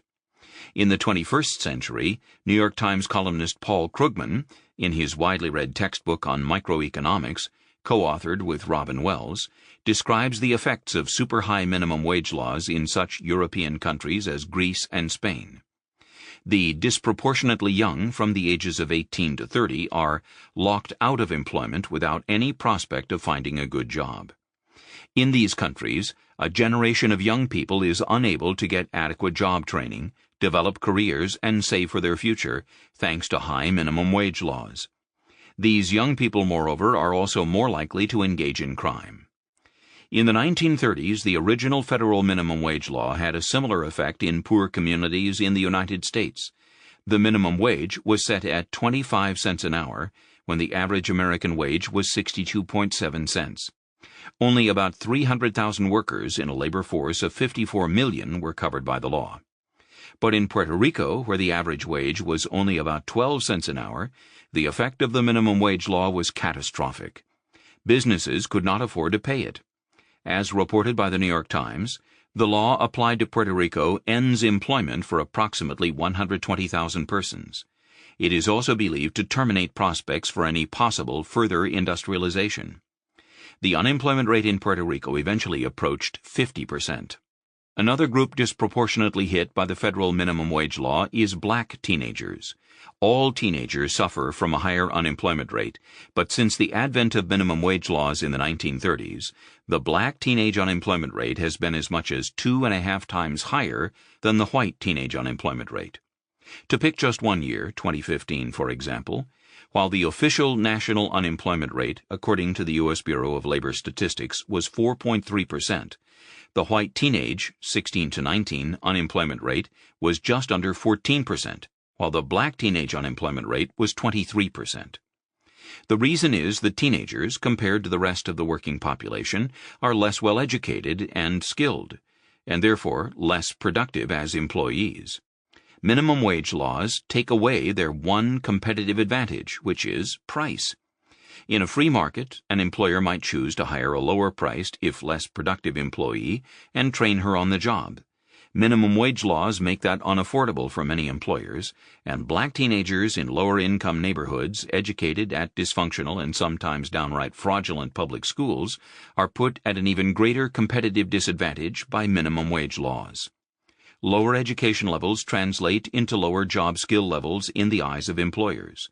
It's hard to get even an entry-level job if the government-run schools have failed to adequately teach basic reading, writing, math, and communication skills. That is why increases in the minimum wage are so disproportionately harmful to black inner-city teenagers. Labor unions and the minimum wage. The Socialist Party USA proudly boasts that progressive labor unions are leading the way for a more than doubling of the federal minimum wage. Unions don't care about the poor, they care about their members, and few of their members are minimum wage workers. Unions support increases in the minimum wage because they understand that low-skilled, non-union labor is often a substitute in the eyes of employers for more experienced, unionized labor. Their goal has always been to use the minimum wage law against labor market competition. They are happy to use groups like the Socialist Party USA and Democratic Socialists of America as dupes or pawns in their efforts to price the least skilled and lowest paid workers out of jobs. Economist Walter Williams noted, for instance, that during the apartheid era in South Africa, construction unions used minimum wage equal pay laws to eliminate the competitive advantage of black construction workers who were willing to work for $1.52 an hour less than white workers. American labor unions have similarly pushed for minimum wage laws that take away the competitive advantage of less expensive, often ethnic minority, workers. In 1955, 4 American textile industry unions testified before Congress demanding an increase in the Puerto Rican minimum wage. They complained that the wage gap between Puerto Rican and American textile workers gave Puerto Rico competitive advantages over the mainland. Economist Simon Rottenberg pointed out that the union's intention was not to improve the conditions of Puerto Rican workers so much as to deprive those workers of employment opportunities by compelling them to offer their services at a high legally defined price. The minimum wage law is an instrumental tactic employed by unions to achieve that purpose. It wasn't just Puerto Rico. It was the largely non-unionized American South which, in the 1930s was providing vigorous competition to Northern industries. Northern unions, with the support of Northern corporations, agitated for higher minimum wage laws to deny Southern firms their competitive advantage. As explained by Senator Paul Douglas, who was also a professional economist, so far as the employers were concerned, the Northern textile industry was definitely in favor of the bill to raise the minimum wage and opposed to the granting of any regional differentials. It welcomed a national scale as a means of protecting themselves against Southern competition with lower wages. Massachusetts industrialists and politicians were especially vociferous in their push for a higher minimum wage that would hamstring Southern industry with higher costs. The governor of Massachusetts, Charles Hurley, wrote a letter to members of Congress from his state stating how important it is for such federal legislation to be adopted so that Massachusetts was to have equal competition with other sections of the country, meaning, of course, the South. Massachusetts protectionists in Congress bitterly complained that Southern factories provided corrosive competition. In other words, Southern factories were providing jobs for Southern workers who were outcompeting their Northern counterparts. Labor unions and certain corporations have long collaborated to support higher minimum wage laws in order to price low-skilled, competing laborers out of jobs. At the same time, unions have also lobbied for government job training programs, food stamps, and other forms of welfare for those who are thrown out of work by higher minimum wages. As Walter Williams explains, if unemployment caused by higher minimum wages meant starvation, there might be considerable political resistance to higher mandated wages. Unions, therefore, have incentives to support income subsidy programs such as the Job Corps, the Comprehensive Training and Education Act, summer work programs, food stamps, public service employment, and welfare. Income subsidy programs disguise the true effects of labor market restrictions caused by unions by casting a few crumbs to those denied jobs in order to keep them quiet, thereby contributing to the creation of a permanent welfare class. It is difficult to think of a quicker means of increasing poverty than adopting minimum wage laws, let alone super minimum wage laws. Minimum wage laws are a contributing factor to maximum unemployment. Chapter 13. How Socialist Regulation Makes Monopolies. Socialists long ago discovered that it wasn't always necessary to own the means of production. A system of pervasive government regulation can, in theory, be just as effective in controlling an economy, but without the ordeal of actually confiscating and figuring out how to operate factories and other businesses. This was the brand of socialism known as fascism that was adopted in Italy and Germany in the early 20th century. In leftist circles, fascism, though it no longer goes by that name, is making a comeback as progressivism and the regulatory state. After the worldwide collapse of socialism in the Soviet Empire in the late 1980s and early 1990s, the American socialist economist Robert Heilbronner famously admitted in the New Yorker magazine, September 10, 1990, that Mises was right all along about the impossibility of a socialist economy. He did not, however, endorse capitalism and markets. Quite the contrary, he concluded his essay by recommending that his fellow socialists turn to regulation, specifically environmental regulation, as a means of centrally planning the U.S. economy under the guise of saving the planet. Regulation, he said, could be just as effective as government ownership of the means of production. For leftists, regulation is a gift that keeps on giving, because there is always another reason to increase the reach of the regulatory state, even to compensate for previous failures of the regulatory state, such as the Great Recession of 2008, which was a direct result of the policies of the Federal Reserve Board, the Federal National Mortgage Association, Fannie Mae, the Federal Home Loan Mortgage Corporation, Freddie Mac, and Congress. One can never, after all, regulate enough. Machiavellian socialists understand that capitalism can be strangled through regulation. The goal can be either deconstruction of a free market society or simply making business owners subservient to bureaucrats. Most socialists aren't so much Machiavellian as utopian. They have a vision of benevolent public servants who will regulate businesses in the public interest. This is what is taught in the public schools and universities. It's called the public interest theory of regulation. It is a theory that has never been associated with reality. Regulation for the regulated. The reality is that, historically, regulation is usually the result of lobbying by industry, and sometimes unions, to stifle or eliminate competition. An early example of regulation for the regulated is the public utilities industry. The standard story is that around the beginning of the 20th century, water, electricity, natural gas, and telephone services were evolving into giant natural monopolies. In order to protect consumers from these monopolies, state and local governments stepped in and established a system of public utility regulation, or socialized the industries outright. Utility companies became franchise monopolies.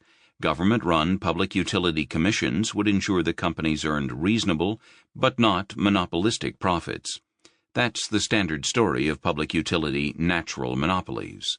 None of it is true. Economist Harold Demsetz studied the history of the public utilities industries and found that, contrary to the folklore of natural monopolies in the free market, there was in fact very vigorous competition and no evolution toward monopoly. For example, 6 electric light companies were organized in the 1 year of 1887 in New York City. 45 electric light enterprises had the legal right to operate in Chicago in 1907. Prior to 1895, Duluth, Minnesota was served by 5 electric lighting companies, and Scranton, Pennsylvania had 4 in 1906. During the latter part of the 19th century, competition was the usual situation in the gas industry in this country. Before 1884, 6 companies were operating in New York City. Competition was common and especially persistent in the telephone industry. Baltimore, Chicago, Cleveland, Columbus, Detroit, Kansas City, Minneapolis, Philadelphia, Pittsburgh, and St. Louis, among other larger cities, had at least 2 telephone services in 1905. The real story of how the public utilities became government-sanctioned monopolies was told in 1936 by an economist named George T. Brown in his book, The Gaslight Company of Baltimore. The history of the Gaslight Company of Baltimore is similar, even identical in many ways, to the history of dozens of other public utility companies. The company constantly struggled with new competitors all through the 19th century, from its founding in 1816. It competed, but it also lobbied the Maryland state legislature to deny corporate charters to its competitors. By 1880, there were 3 competing gaslight companies in Baltimore, and they attempted to form a cartel by merging into one company. But their plans were foiled when Thomas Alva Edison introduced electric light, which threatened the existence of all gas companies, wrote Brown. When monopoly did appear, it was the result of government regulation, not natural free market competition. In 1890, a bill was introduced into the Maryland legislature that called for granting the Consolidated Gas Company, the new name of the Gaslight Company of Baltimore, a 25-year monopoly. The contract was renewable, in exchange for an annual payment to the city of $10,000 and 3% of the company's dividends. The development of utility regulation in Maryland typified the experience of other states, wrote George T. Brown. It was all a matter of corporations sharing monopoly profits with government.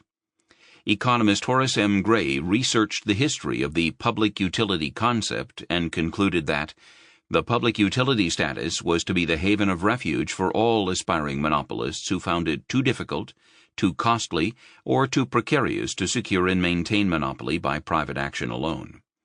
Virtually every aspiring monopolist wanted the government to designate him as a natural monopoly, said Gray. This included the radio, real estate, milk, airline, coal, oil, and agriculture industries, to mention just a few. How FDR lined the pockets of crony capitalists. Horace Gray also wrote that the whole NRA experiment may be regarded as an effort by big business to secure legal sanction for its monopolistic practices. NRA in this instance means the National Recovery Act, the cornerstone of the first 2.5 years of Franklin D. Roosevelt's New Deal. The NRA empowered the federal government to fix the prices of hundreds of manufactured goods and to establish codes of fair competition. As a rule of thumb, whenever governments use the phrase fair competition, Just substitute the word no for fair, and you will understand the true meaning of the phrase. The antitrust laws prohibiting combinations in restraint of trade were abandoned as the Roosevelt administration dictated monopoly prices in more than 700 industries, covering 95% of all industries in America. As economist Robert Higgs explained, big businessmen dominated the writing and implementing of the price code documents. The codes generally aimed to suppress competition in any form it might take. This included minimum prices and mandatory advance notice of price changes. Many of these same businessmen had tried for years to form private cartels that would squelch competition, but cartels often fall apart when members cheat, increasing their sales by cutting prices.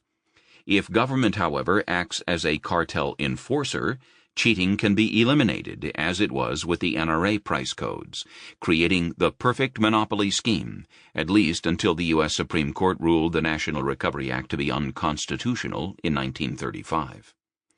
The NRA not only set monopoly prices for corporations, it limited imports and put quotas on oil production, both of which drove up prices and increased corporate profits. To the Roosevelt administration, a competitive free market amounted to nothing more than economic cannibalism. Businessmen were industrial pirates, conservative businessmen were social Neanderthals, and businessmen who tried to sell more by cutting prices were denigrated as chiselers, cutthroats, and, ironically, practitioners of monopolistic price slashing. On the other hand, monopolistic conspiracies in restraint of trade were labeled as cooperative or associational activities. Massive NRA rallies in favor of higher prices reminded one historian of the chauvinistic extravaganzas staged by the Nazis in Germany. The Roosevelt administration was under the misapprehension that low prices had caused the Great Depression, when in fact the Great Depression had caused low prices, and artificially raising prices only increased people's hardship. Every economics textbook teaches that cartels and monopolies profit by restricting supply and raising prices. Restricting supply means fewer workers are needed, so unemployment goes up.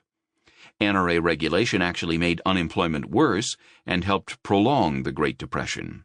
UCLA economists Harold Cole and Lee Ohanian estimated that if the NRA had never existed, the Great Depression would have ended in 1936, instead of after World War II. FDR's fear of flying. In 1938, the federal government's Civil Aeronautics Board, CAB, began regulating prices, routes, admission of new airlines, and just about every other aspect of the airline industry. For the next 40 years, the CAB administered a monopolistic cartel that benefited corporate airlines rather than consumers. The CAB severely restricted competition in the domestic airline industry by allowing no new airlines after 1938, when there were 16 airline companies operating in the United States. Several airlines became defunct, so that by 1978 there were only 10 remaining, operating under a monopolistic route-sharing scheme. Because airlines could not compete on prices or on routes, both of which were set by the CAB, they competed in other ways, such as offering free alcohol and food. In response, the CAB began regulating the size of sandwiches that could be offered. Government-enforced monopolies are very effective tools of corporate welfare. In 1974, it cost $1,442 to fly from New York to Los Angeles. In 1978, after the industry was finally deregulated, the same route cost $268. This is a typical example of how regulation in the public interest isn't. Once the CAB monopoly was broken, the number of airlines increased, competition blossomed, and airfares plummeted. Airports themselves, however, are run by state and local governments. Privatizing them would greatly reduce travel delays. From 1935 until 1980, the trucking industry in the United States was also operated as a government-enforced cartel, in this instance by the Interstate Commerce Commission, ICC. The ICC established government-mandated routes and prices and imposed regulations that restricted trucking services, prohibiting trucks, for instance, from making a delivery and then picking up another delivery for the drive back. After trucking was finally partially deregulated by the Motor Carrier Act of 1980, trucking prices fell by 25% in the first 5 years, and consumers benefited from lower prices for goods that were trucked. Competition thrived, and more non-union truckers were hired. It wasn't just airlines and trucking where regulation benefited the regulated.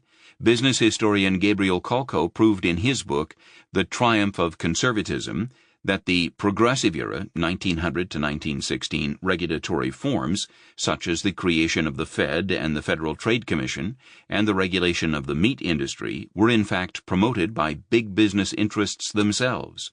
Bankers wanted a national bank that could expand their lending abilities. Large corporations favored the Food and Drug Act because of their correct belief that regulatory requirements would impose a disproportionate burden on their smaller competitors and deter others from entering the business in the first place. And antitrust laws have always been used to harass and punish companies that are too successful in meeting consumer demand. Large corporations sought these regulatory institutions as a means of stifling competition, just as they did in the public utilities industries. Socialists might claim to hate big business, but their regulatory state is one of the greatest defenders of big business ever created. Chapter 14. Destroying Capitalism by Socializing Capital. Marx and Engels wanted socialist governments to control financial capital. The Communist Manifesto's 5th of 10 planks calls for centralization of credit in the banks of the state by means of a national bank with state capital and an exclusive monopoly. Capitalism cannot exist in any meaningful sense without private capital markets. One of the chief virtues of capitalism, indeed perhaps the chief virtue, is that economic resources are constantly allocated and reallocated according to the wishes of consumers, which private lenders have to take into account. It was private capital markets, for instance, that funded the personal computer revolution, betting correctly that consumers would prefer computers to typewriters. Capitalists in a free market assess risk and demand 1,000 times every day and are rewarded with profits or punished with losses depending on how well they serve consumers. Socialists distrust all this spontaneous economic activity. They want a planned economy designed by bureaucrats. And today, every government in the world has adopted the socialist platform to at least some degree, most especially with national banks that centralize credit. How socialist are U.S. capital markets? Ever since the creation of the Federal Reserve Board in 1913, the United States has met the first requirement of Plank 5 of the Communist Manifesto, calling for a national bank. There are 2 other national banks in American history, the first, 1791 to 1811, and second, 1816 to 1836, banks of the United States. But the second bank was vetoed out of existence in the late 1830s by President Andrew Jackson, who charged the bank with corrupting politics, subsidizing a wealthy politically connected class, and destabilizing the economy. The Fed has the ability to print money, or these days created electronically, to purchase government bonds.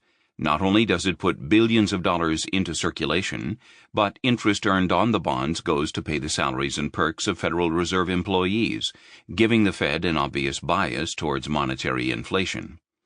The Fed also indirectly subsidizes the private banking industry with its reserve requirements of how much currency a bank must hold in its vaults or with the Federal Reserve. These requirements are usually set between 2% and 10%. A 10% reserve requirement, for example, means that a bank can lend out $10 million by keeping $1 million in reserve. Prior to the establishment of the Fed, there were periods of competing currencies. Some banks held higher levels of reserves, usually in gold or silver, than others, signifying to the public that the currency they issued was more stable and reliable.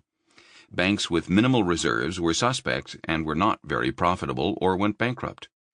Under the regime of competing currencies, the more stable and responsible banks were rewarded with profits, while the less responsible ones incurred losses or bankruptcy. The dix, 10 in French, was a currency issued by a New Orleans bank in the 19th century that was so trusted that it was even used in Minnesota.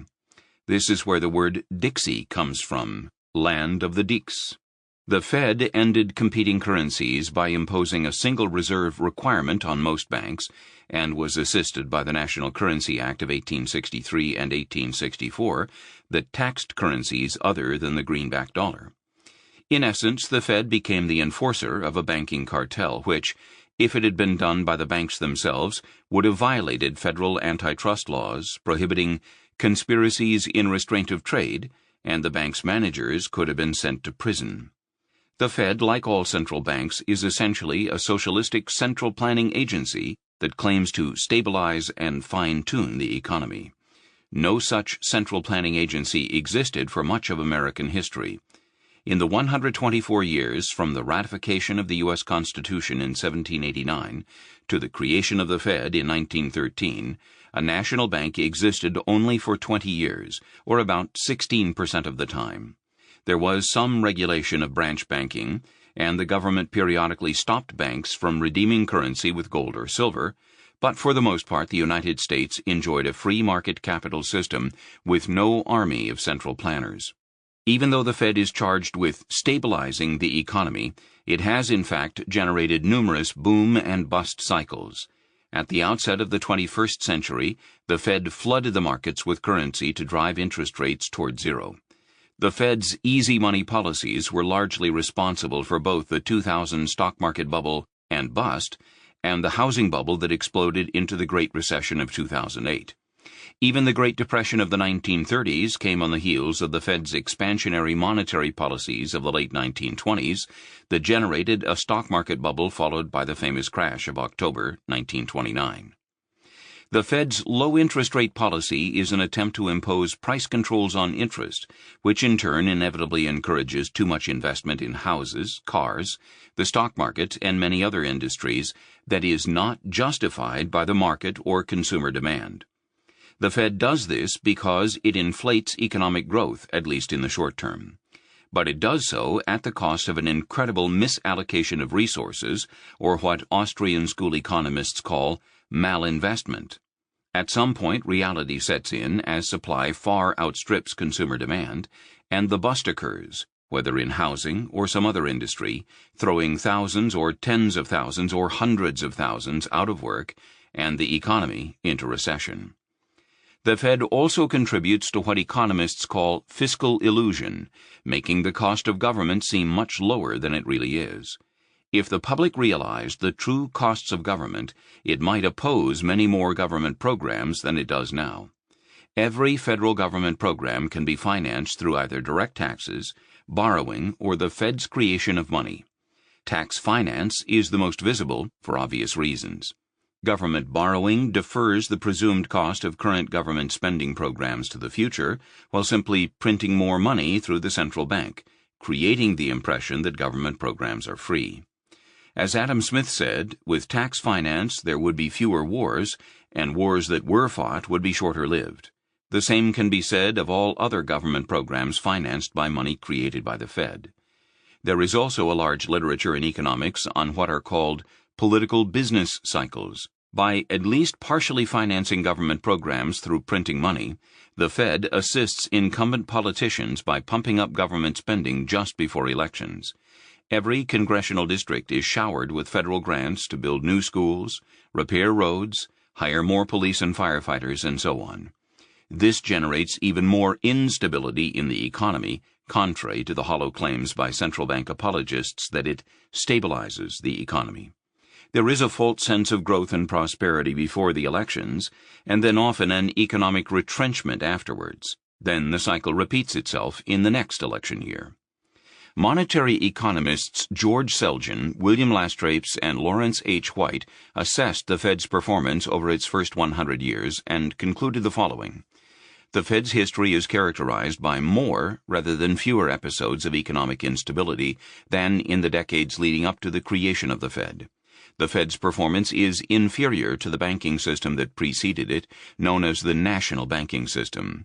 The U.S. dollar lost 95% of its purchasing power since the creation of the Fed, compared to a stable purchasing power of the dollar from the late 18th century to 1913. The Fed has eliminated deflation, which was a happy occurrence in the eyes of consumers for the entire period from the end of the American Civil War to the turn of the 20th century, and recessions have been more severe and longer lasting since the creation of the Fed. In addition to all of these failures, after the Great Recession of 2008, the Fed financed massive bailouts of financial firms that made billions of dollars of bad business decisions. Capitalism is a profit and loss system, not an I keep all the profits but the public covers all my losses system. Socialized losses and privatized profits is a corruption of markets and was a hallmark of 20th century economic fascism, an economic model to which Western socialists seem eager to return. The Fed regulates virtually every aspect of America's financial markets.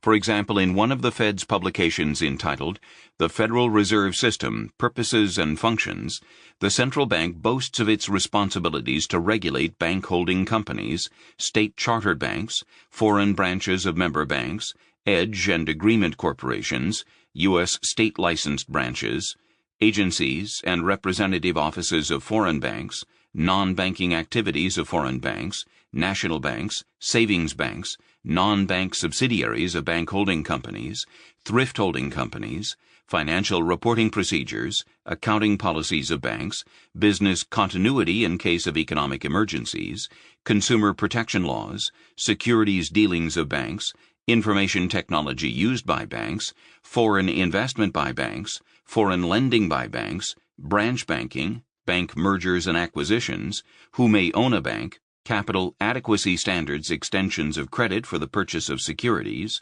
equal opportunity lending, mortgage disclosure information, reserve requirements, electronic funds transfers, interbank liabilities, Community Reinvestment Act subprime lending demands, all international banking operations, consumer leasing, privacy of consumer financial information, payments on demand deposits, fair credit reporting, transactions between member banks and their affiliates, truth in lending, and truth in savings. Financial markets in the United States are also regulated by the Federal Trade Commission, Consumer Product Safety Commission, Commodity Futures Trading Commission, Farm Credit Administration, Federal Deposit Insurance Corporation, U.S. Consumer Financial Protection Bureau, Securities and Exchange Commission, Securities Investor Protection Corporation, Small Business Administration, National Credit Union Administration, Controller of the Currency, Financial Stability Oversight Council, Office of Financial Research, and the Financial Industries Regulatory Authority. If that weren't enough, there are dozens of state and local government regulatory agencies that also regulate financial market transactions.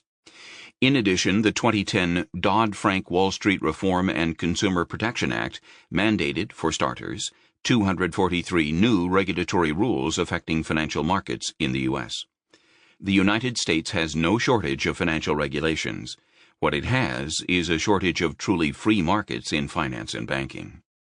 Distorting markets with socialized lending. Beginning with the now-defunct Reconstruction Finance Corporation, created by the Herbert Hoover administration in 1932, the federal government has been heavily involved in directly extending loans and loan guarantees to myriad businesses and individuals, including banks, to the tune of hundreds of billions of dollars each year. A loan guarantee is when the government promises to pay off the loan if the borrower defaults, thereby reducing the interest rate on the loan by eliminating the risk to the lender. By definition, whenever government extends a loan or loan guarantee to a business, it is expanding the activity of that business beyond what private capital markets would do. The subsidy involved is the difference between the free market rate of interest that the borrower would pay and the government guaranteed rate, which is always lower. In such instances, the government is effectively vetoing the opinions of consumers who are not purchasing the product or service in great enough numbers, if at all, to justify any loan. Politics inevitably replaces economics and plays the predominant role in determining who gets the government-subsidized loans, which are essentially used as vote-buying and campaign contribution soliciting tools by members of Congress and by presidents. The amount of loans and loan guarantees handed out by government, substituting political preferences and whims for economic viability as the main lending criterion, is staggering. For example, in less than 2 years, the Obama administration guaranteed $100 billion in loans to its pet green energy businesses. One of them, Solyndra, a solar panel manufacturing company, went bankrupt in 2011 after receiving a highly publicized $536 million loan guarantee by the Obama administration in 2009. Democratic fundraisers, given jobs in the Obama administration, routinely steered green loan guarantees to businesses they had been associated with prior to joining the administration. Unlike in a free market, their private capital wasn't put at risk. The taxpayers' money was. A hallmark of socialist countries is that one must be politically connected to have any hope of succeeding in business. Capital markets are organized according to political as opposed to economic criteria. It should be no surprise, then, that socialist economies, for all their rational planning, are inevitably irrational and bankrupt. The more America socializes its capital markets through Federal Reserve central planning, regulation, and politically favored loans and loan guarantees, the more it will destroy its heritage of prosperity. Chapter 15. Is Socialism Really the Best Way to Organize Schools? Imagine that the grocery industry was organized in the following way. Every residence is assigned by the government to the nearest neighborhood grocery store, where it must purchase its groceries. There are heavy penalties for anyone caught shopping at an alternative grocery store. All groceries are paid for with an annual lump sum tax collected by the local government. Anyone can then walk into her assigned grocery store and pick up whatever she wants, and local governments boast about their free public groceries. It is possible to shop elsewhere, but one must then pay twice, once with a grocery tax, and then a second time by paying cash for the alternative groceries. Consequently, only the more affluent can afford to have any real freedom of choice. All employees of the grocery stores are paid the same according to whichever seniority group they belong to. More seniority means higher pay, but everyone with the same seniority level is paid the same. If there are too many checkout clerks and not enough butchers, the Public Employees Grocers Union prohibits paying butchers more to alleviate the butcher shortage. It also opposes merit pay. That would be unegalitarian. It is almost impossible to fire a grocery store employee for any reason except criminality. Depending on the city, most grocery store employees receive job tenure after 3 years. Grocery store employees who are grossly incompetent and negligent are routinely promoted up and out, since they can't be fired, and given jobs at the central grocery administrative offices. Hence the saying, "Those who can stack shelves do, those who can't become central grocery administrators." Because they are public servants, they are granted lavish taxpayer-funded pensions, far more lavish than anything most private sector taxpayers have, and liberal vacation time, and the salaries for administrators are far higher than they would merit in a private business. If the grocery stores are so badly run that food rots on the shelves and their spending exceeds their budgets, or if the grocery workers go on strike, the grocery tax is simply increased because every politician wants to be in favor of free groceries.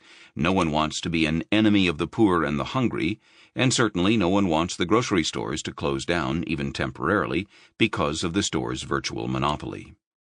I once presented this scenario to a class of undergraduate economics students and asked them whether a grocery system like this would be very efficient at holding down food costs and providing good food products. Of course, they laughed. And when I asked if the system sounded familiar, a 20-year-old college junior blurted out, "Communism." After a few moments of silence, another student said, "Public schools." They were both right. Government-run public schools suffer the same problems as any other socialist enterprise. A private school has to compete for students.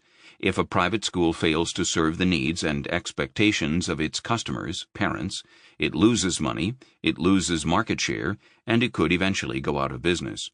A government-run school enjoys a virtual monopoly, especially among the poor who can't afford a private school, and as with all monopolies, the convenience of administrators and employees comes before the needs of the customers, because the customers will always be there. They have no choice. As with all government enterprises, the incentives are perverse. The worse the job they do in teaching children, the more money that is typically given to the public schools, because everyone wants to improve education, even if there is rarely, if ever, any evidence that the additional money is helping students to learn more, rather than simply paying failing teachers and administrators more and providing the schools with more facilities or programs of dubious educational value. Imagine if corporations behaved in this way, raising prices in response to consumers walking away in droves because of their tasteless food, dangerous automobiles, shoddy clothing, or whatever. It sounds absurd, yet that is the modus operandi of all public schools everywhere. Affluent areas have better public schools than poor areas, not because the former have more tax money than the latter, but because affluent parents can afford to send their children to private schools. That mere threat of competition forces public schools in affluent areas to do better, despite the education bureaucracy. As with so many socialistic schemes, the public school near monopoly on education hurts the poor most of all. More money for poor schools is not the answer. Per-student spending in the U.S. public schools was more than 2.5 times higher in 2013 than it was in 1970 in inflation-adjusted dollars, $4,060 compared to $10,700. Real inflation-adjusted spending increased substantially in every state and the District of Columbia, which spent $17,953 per student in 2013. During that time, national reading scores remained flat, and the graduation rate increased by only a minuscule percentage. The black student graduation rate lags behind the white public school student graduation rate by about 20 percentage points, 59.1% to 80.6% in one recent year, which is not surprising when you consider that black students are far less likely to attend public schools that have to compete with nearby private schools. A Cato Institute study found that after a near tripling of per-student spending on public schools in real inflation-adjusted dollars and a more than doubling of public school employees over 40 years, student achievement in both math and verbal skills actually declined. One would be hard-pressed to find any private enterprise that had declining production, performance, or sales after massive infusions of capital outside of government-subsidized businesses like Solyndra. Would anyone expect a restaurant that doubled its staff to serve fewer dinners? Would a grocery store chain that built more stores sell fewer groceries? Would UPS deliver fewer packages if it hired 1,000 more drivers? Only in monopolistic, socialistic enterprises like the public schools does one find the absurdity of paying far more for the service and getting nothing in return. No more than half of all the increased taxpayer funding for public schools ends up in the classroom, teacher salaries, instructional materials, and so on. The rest is eaten up by layers and layers of bureaucracy, not to mention all the capital spending on buildings and facilities. Private schools have to spend their money efficiently because they operate for profit.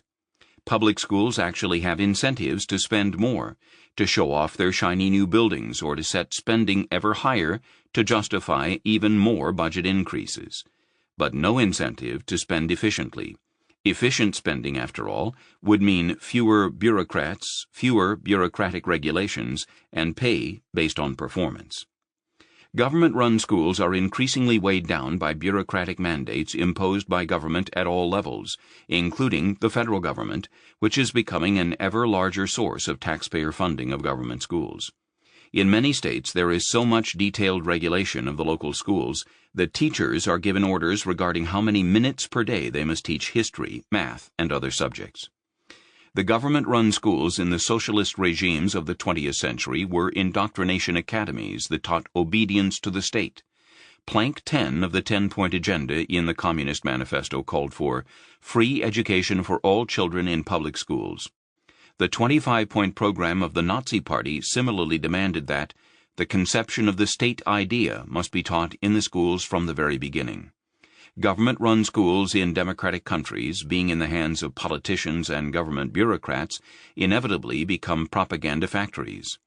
Murray Rothbard showed in his book Education, Free and Compulsory that the founding fathers of the public school movement in America were themselves ideological egalitarians and statists. Mandates like Common Core, supported by the Federal Department of Education, or state mandates like California's Fair Education Act, popularly known as the Gay History Bill, are imposed in the name of standards or fairness, but in fact they are often shackles on how and what teachers can teach and students can think. They can do this because schooling is compulsory, because many parents consider that they don't have a choice of schools, and every mandate strips parents of control of their schools, putting more power in the hands of bureaucrats. Among the virtues of a free market in education would be not just competition on price and performance, but competition for best suiting the needs and interests of parents and students. As the customers, they would be in charge.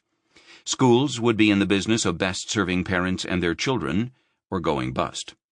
Private schools or homeschoolers are not beyond the reach of state, of course, as they have to meet certification requirements or testing requirements and so forth, but at least they stand as reminders to the state that children belong to their parents, not the government. Public schools, on the other hand, because they are run by the government, are incubators of political correctness and inculcate statist assumptions, including the idea that it is normal for the state to have a near monopoly on education. Rothbard went so far as to say that government-run education produces a race of passive sheep-like followers of the state and teaches the doctrine of state supremacy. The never-ending quest for uniformity, common cores, and equality destroys independent thought, almost by definition. As H.L. Mencken once wrote, "The most dangerous man to any government is the man who is able to think things out for himself without regard to the prevailing superstitions and taboos. Almost inevitably he comes to the conclusion that the government he lives under is dishonest, insane, and intolerable." Chapter 16. Socialist Myths and Superstitions about Capitalism. It is easy to attack an institution if you define it in the most preposterous way possible. For well over 100 years, socialists have built endless capitalist strawmen to attack, and have attacked them so often that they hope by sheer repetition people will actually believe their socialist arguments. A prime example is the socialist mantra of people not profit, or production for use, not for profit. Capitalists allegedly are only interested in profit and ignore the needs of people. This is the exact opposite of the truth. No one can succeed in a system of free market capitalism without serving the people. Competition in a market economy is all about better meeting the needs of customers. Businesses that excel at meeting customer demand are rewarded with profits. Those that don't suffer losses. It is government that is guilty of ignoring the needs of the people, not capitalism. Governments simply announce to the public, "Here, we believe that you need this, and we will force you to pay for it." The fundamental principle of capitalism, wrote Ludwig von Mises, is that competitive businesses produce almost exclusively to satisfy the wants of the masses. Enterprises producing luxury goods solely for the well-to-do can never attain the magnitude of big businesses. The so-called power of big businesses in the free market comes entirely from the people who voluntarily purchase their products by voting with their dollars. And that power can be extinguished on a moment's notice as soon as a competing entrepreneur comes along with a cheaper or better quality product. Consumer sovereignty reigns in a market economy. The power of big government, or any government in stark contrast, comes entirely from the government's ability to coerce and force the people to bend to its will with intimidation, threats, and violence. This is always the modus operandi of socialism. When the Socialist Party USA or Democratic Socialists of America urge the greater politicization of all aspects of society, as they do on their websites with endless happy talk about democracy, this is really what they mean, subjecting more and more of society to bureaucratic plans and mandates imposed by a small political elite and enforced by threats, intimidation, and violence, the common everyday tools of all socialist governments. When the Democratic Socialists of America say, "Democracy and socialism go hand in hand," what they mean is that they want every aspect of life to be politicized and brought into the realm of government supervision and control. Capitalist entrepreneurs gain wealth by providing products and services that people buy of their own free will. John D. Rockefeller started out penniless and became the wealthiest man of his time by producing refined petroleum products at ever cheaper prices. In the process, he created tens of thousands of jobs and billions of dollars of wealth in both income and products for the American economy. Rockefeller invested his profits in myriad businesses and industries, creating even more jobs and prosperity, and was a major philanthropist. It was Rockefeller's wealth that founded the University of Chicago, among other things. Entrepreneurs who became wealthy through free market competition always benefit their society through creating wealth and jobs, and almost invariably are leaders in charitable giving. As Ludwig von Mises wrote, "The history of capitalism as it is operated in the last 200 years in the realm of Western civilization is the record of a steady rise in the wage earner's standard of living. The inherent mark of capitalism is that it is mass production for mass consumption, directed by the most energetic and far-sighted individuals, unflaggingly aiming at improvement. Its driving force is the profit motive, the instrumentality of which forces the businessman constantly to provide the consumers with more, better, and cheaper amenities. An excess of profits over losses can appear only in a progressing economy, and only to the extent to which the masses' standard of living improves. Thus, capitalism is the system under which the keenest and most agile minds are driven to promote, to the best of their abilities, the welfare of the laggard many." The myth of subsistence wages. One of the oldest socialist myths, invented by Karl Marx himself, is that capitalism's labor exploitation dooms the working class to subsistence-level wages. This, too, is the exact opposite of the truth. Capitalism has been the main cause of increases in wages, improved working conditions, and prosperity for the working class and all other classes. It was under socialism in the 20th century that the working class was paid near starvation-level wages and forced to toil in horrendous conditions. The last thing in the world the working class needs is socialism and economic stagnation.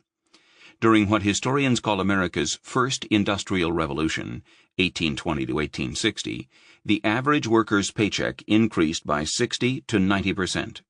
During the second industrial revolution, 1860 to 1890, real wages, adjusted for inflation, rose another 50%, while the average work week was shortened.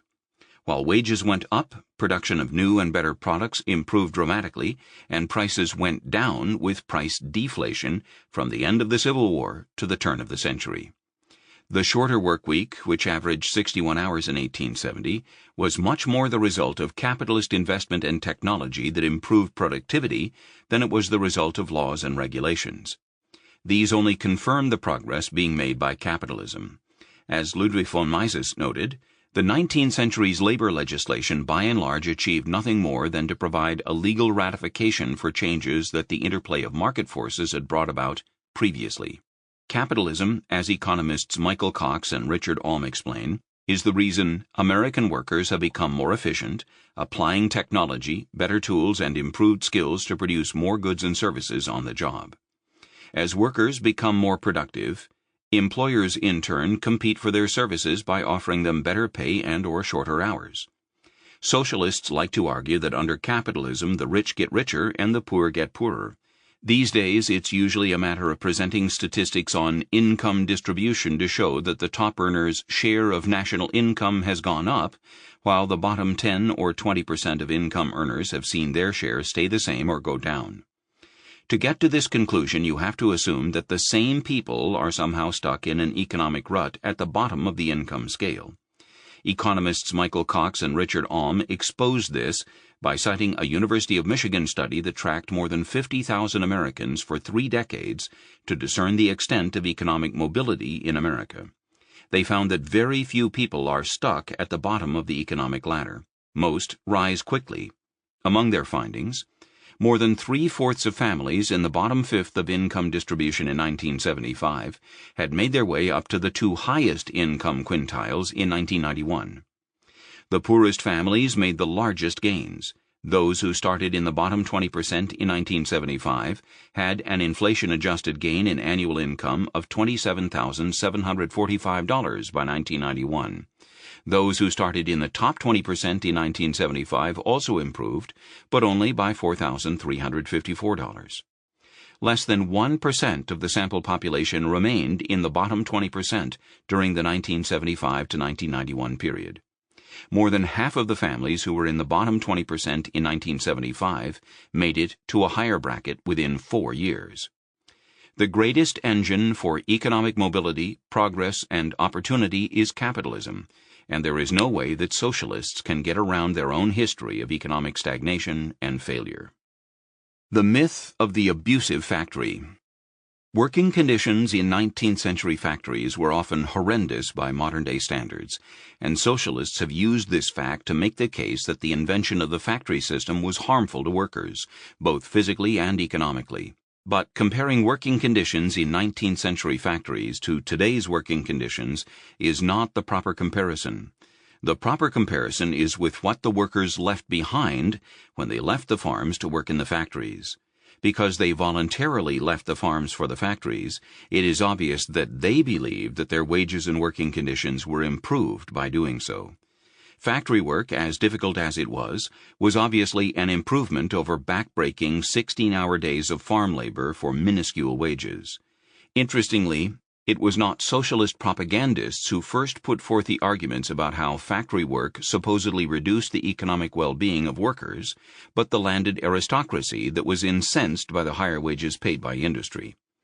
Because the factories were offering higher wages than what could be earned as a farm laborer, the landed aristocracy was forced to compete by offering higher wages to farm workers.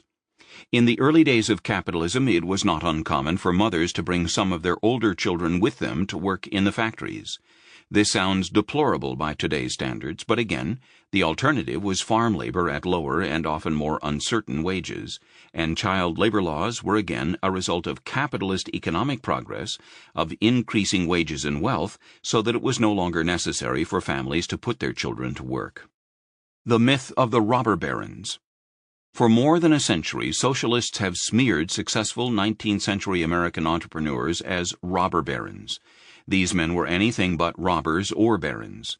Cornelius Vanderbilt got his start in business by breaking up a steamboat monopoly on the Hudson River enjoyed by crony capitalist Robert Fulton, who had secured a 30-year monopoly license from the state of New York.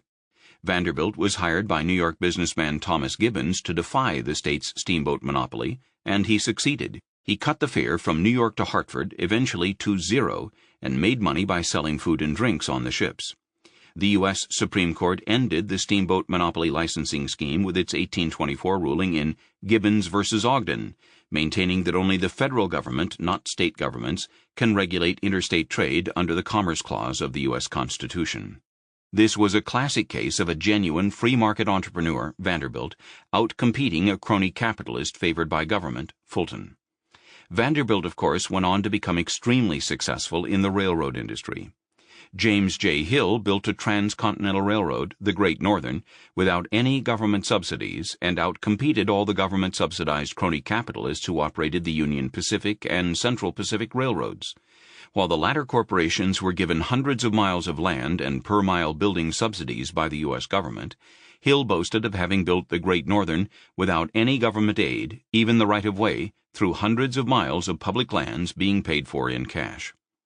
The Great Northern became the most profitable of all the world's major railroads. Hill refused to join in price-fixing cartels and instead steadily reduced the rates he charged. He generated goodwill with local communities along his route in myriad ways, such as donating land for parks, schools, and churches, and helping to educate farmers in the latest developments in agricultural science.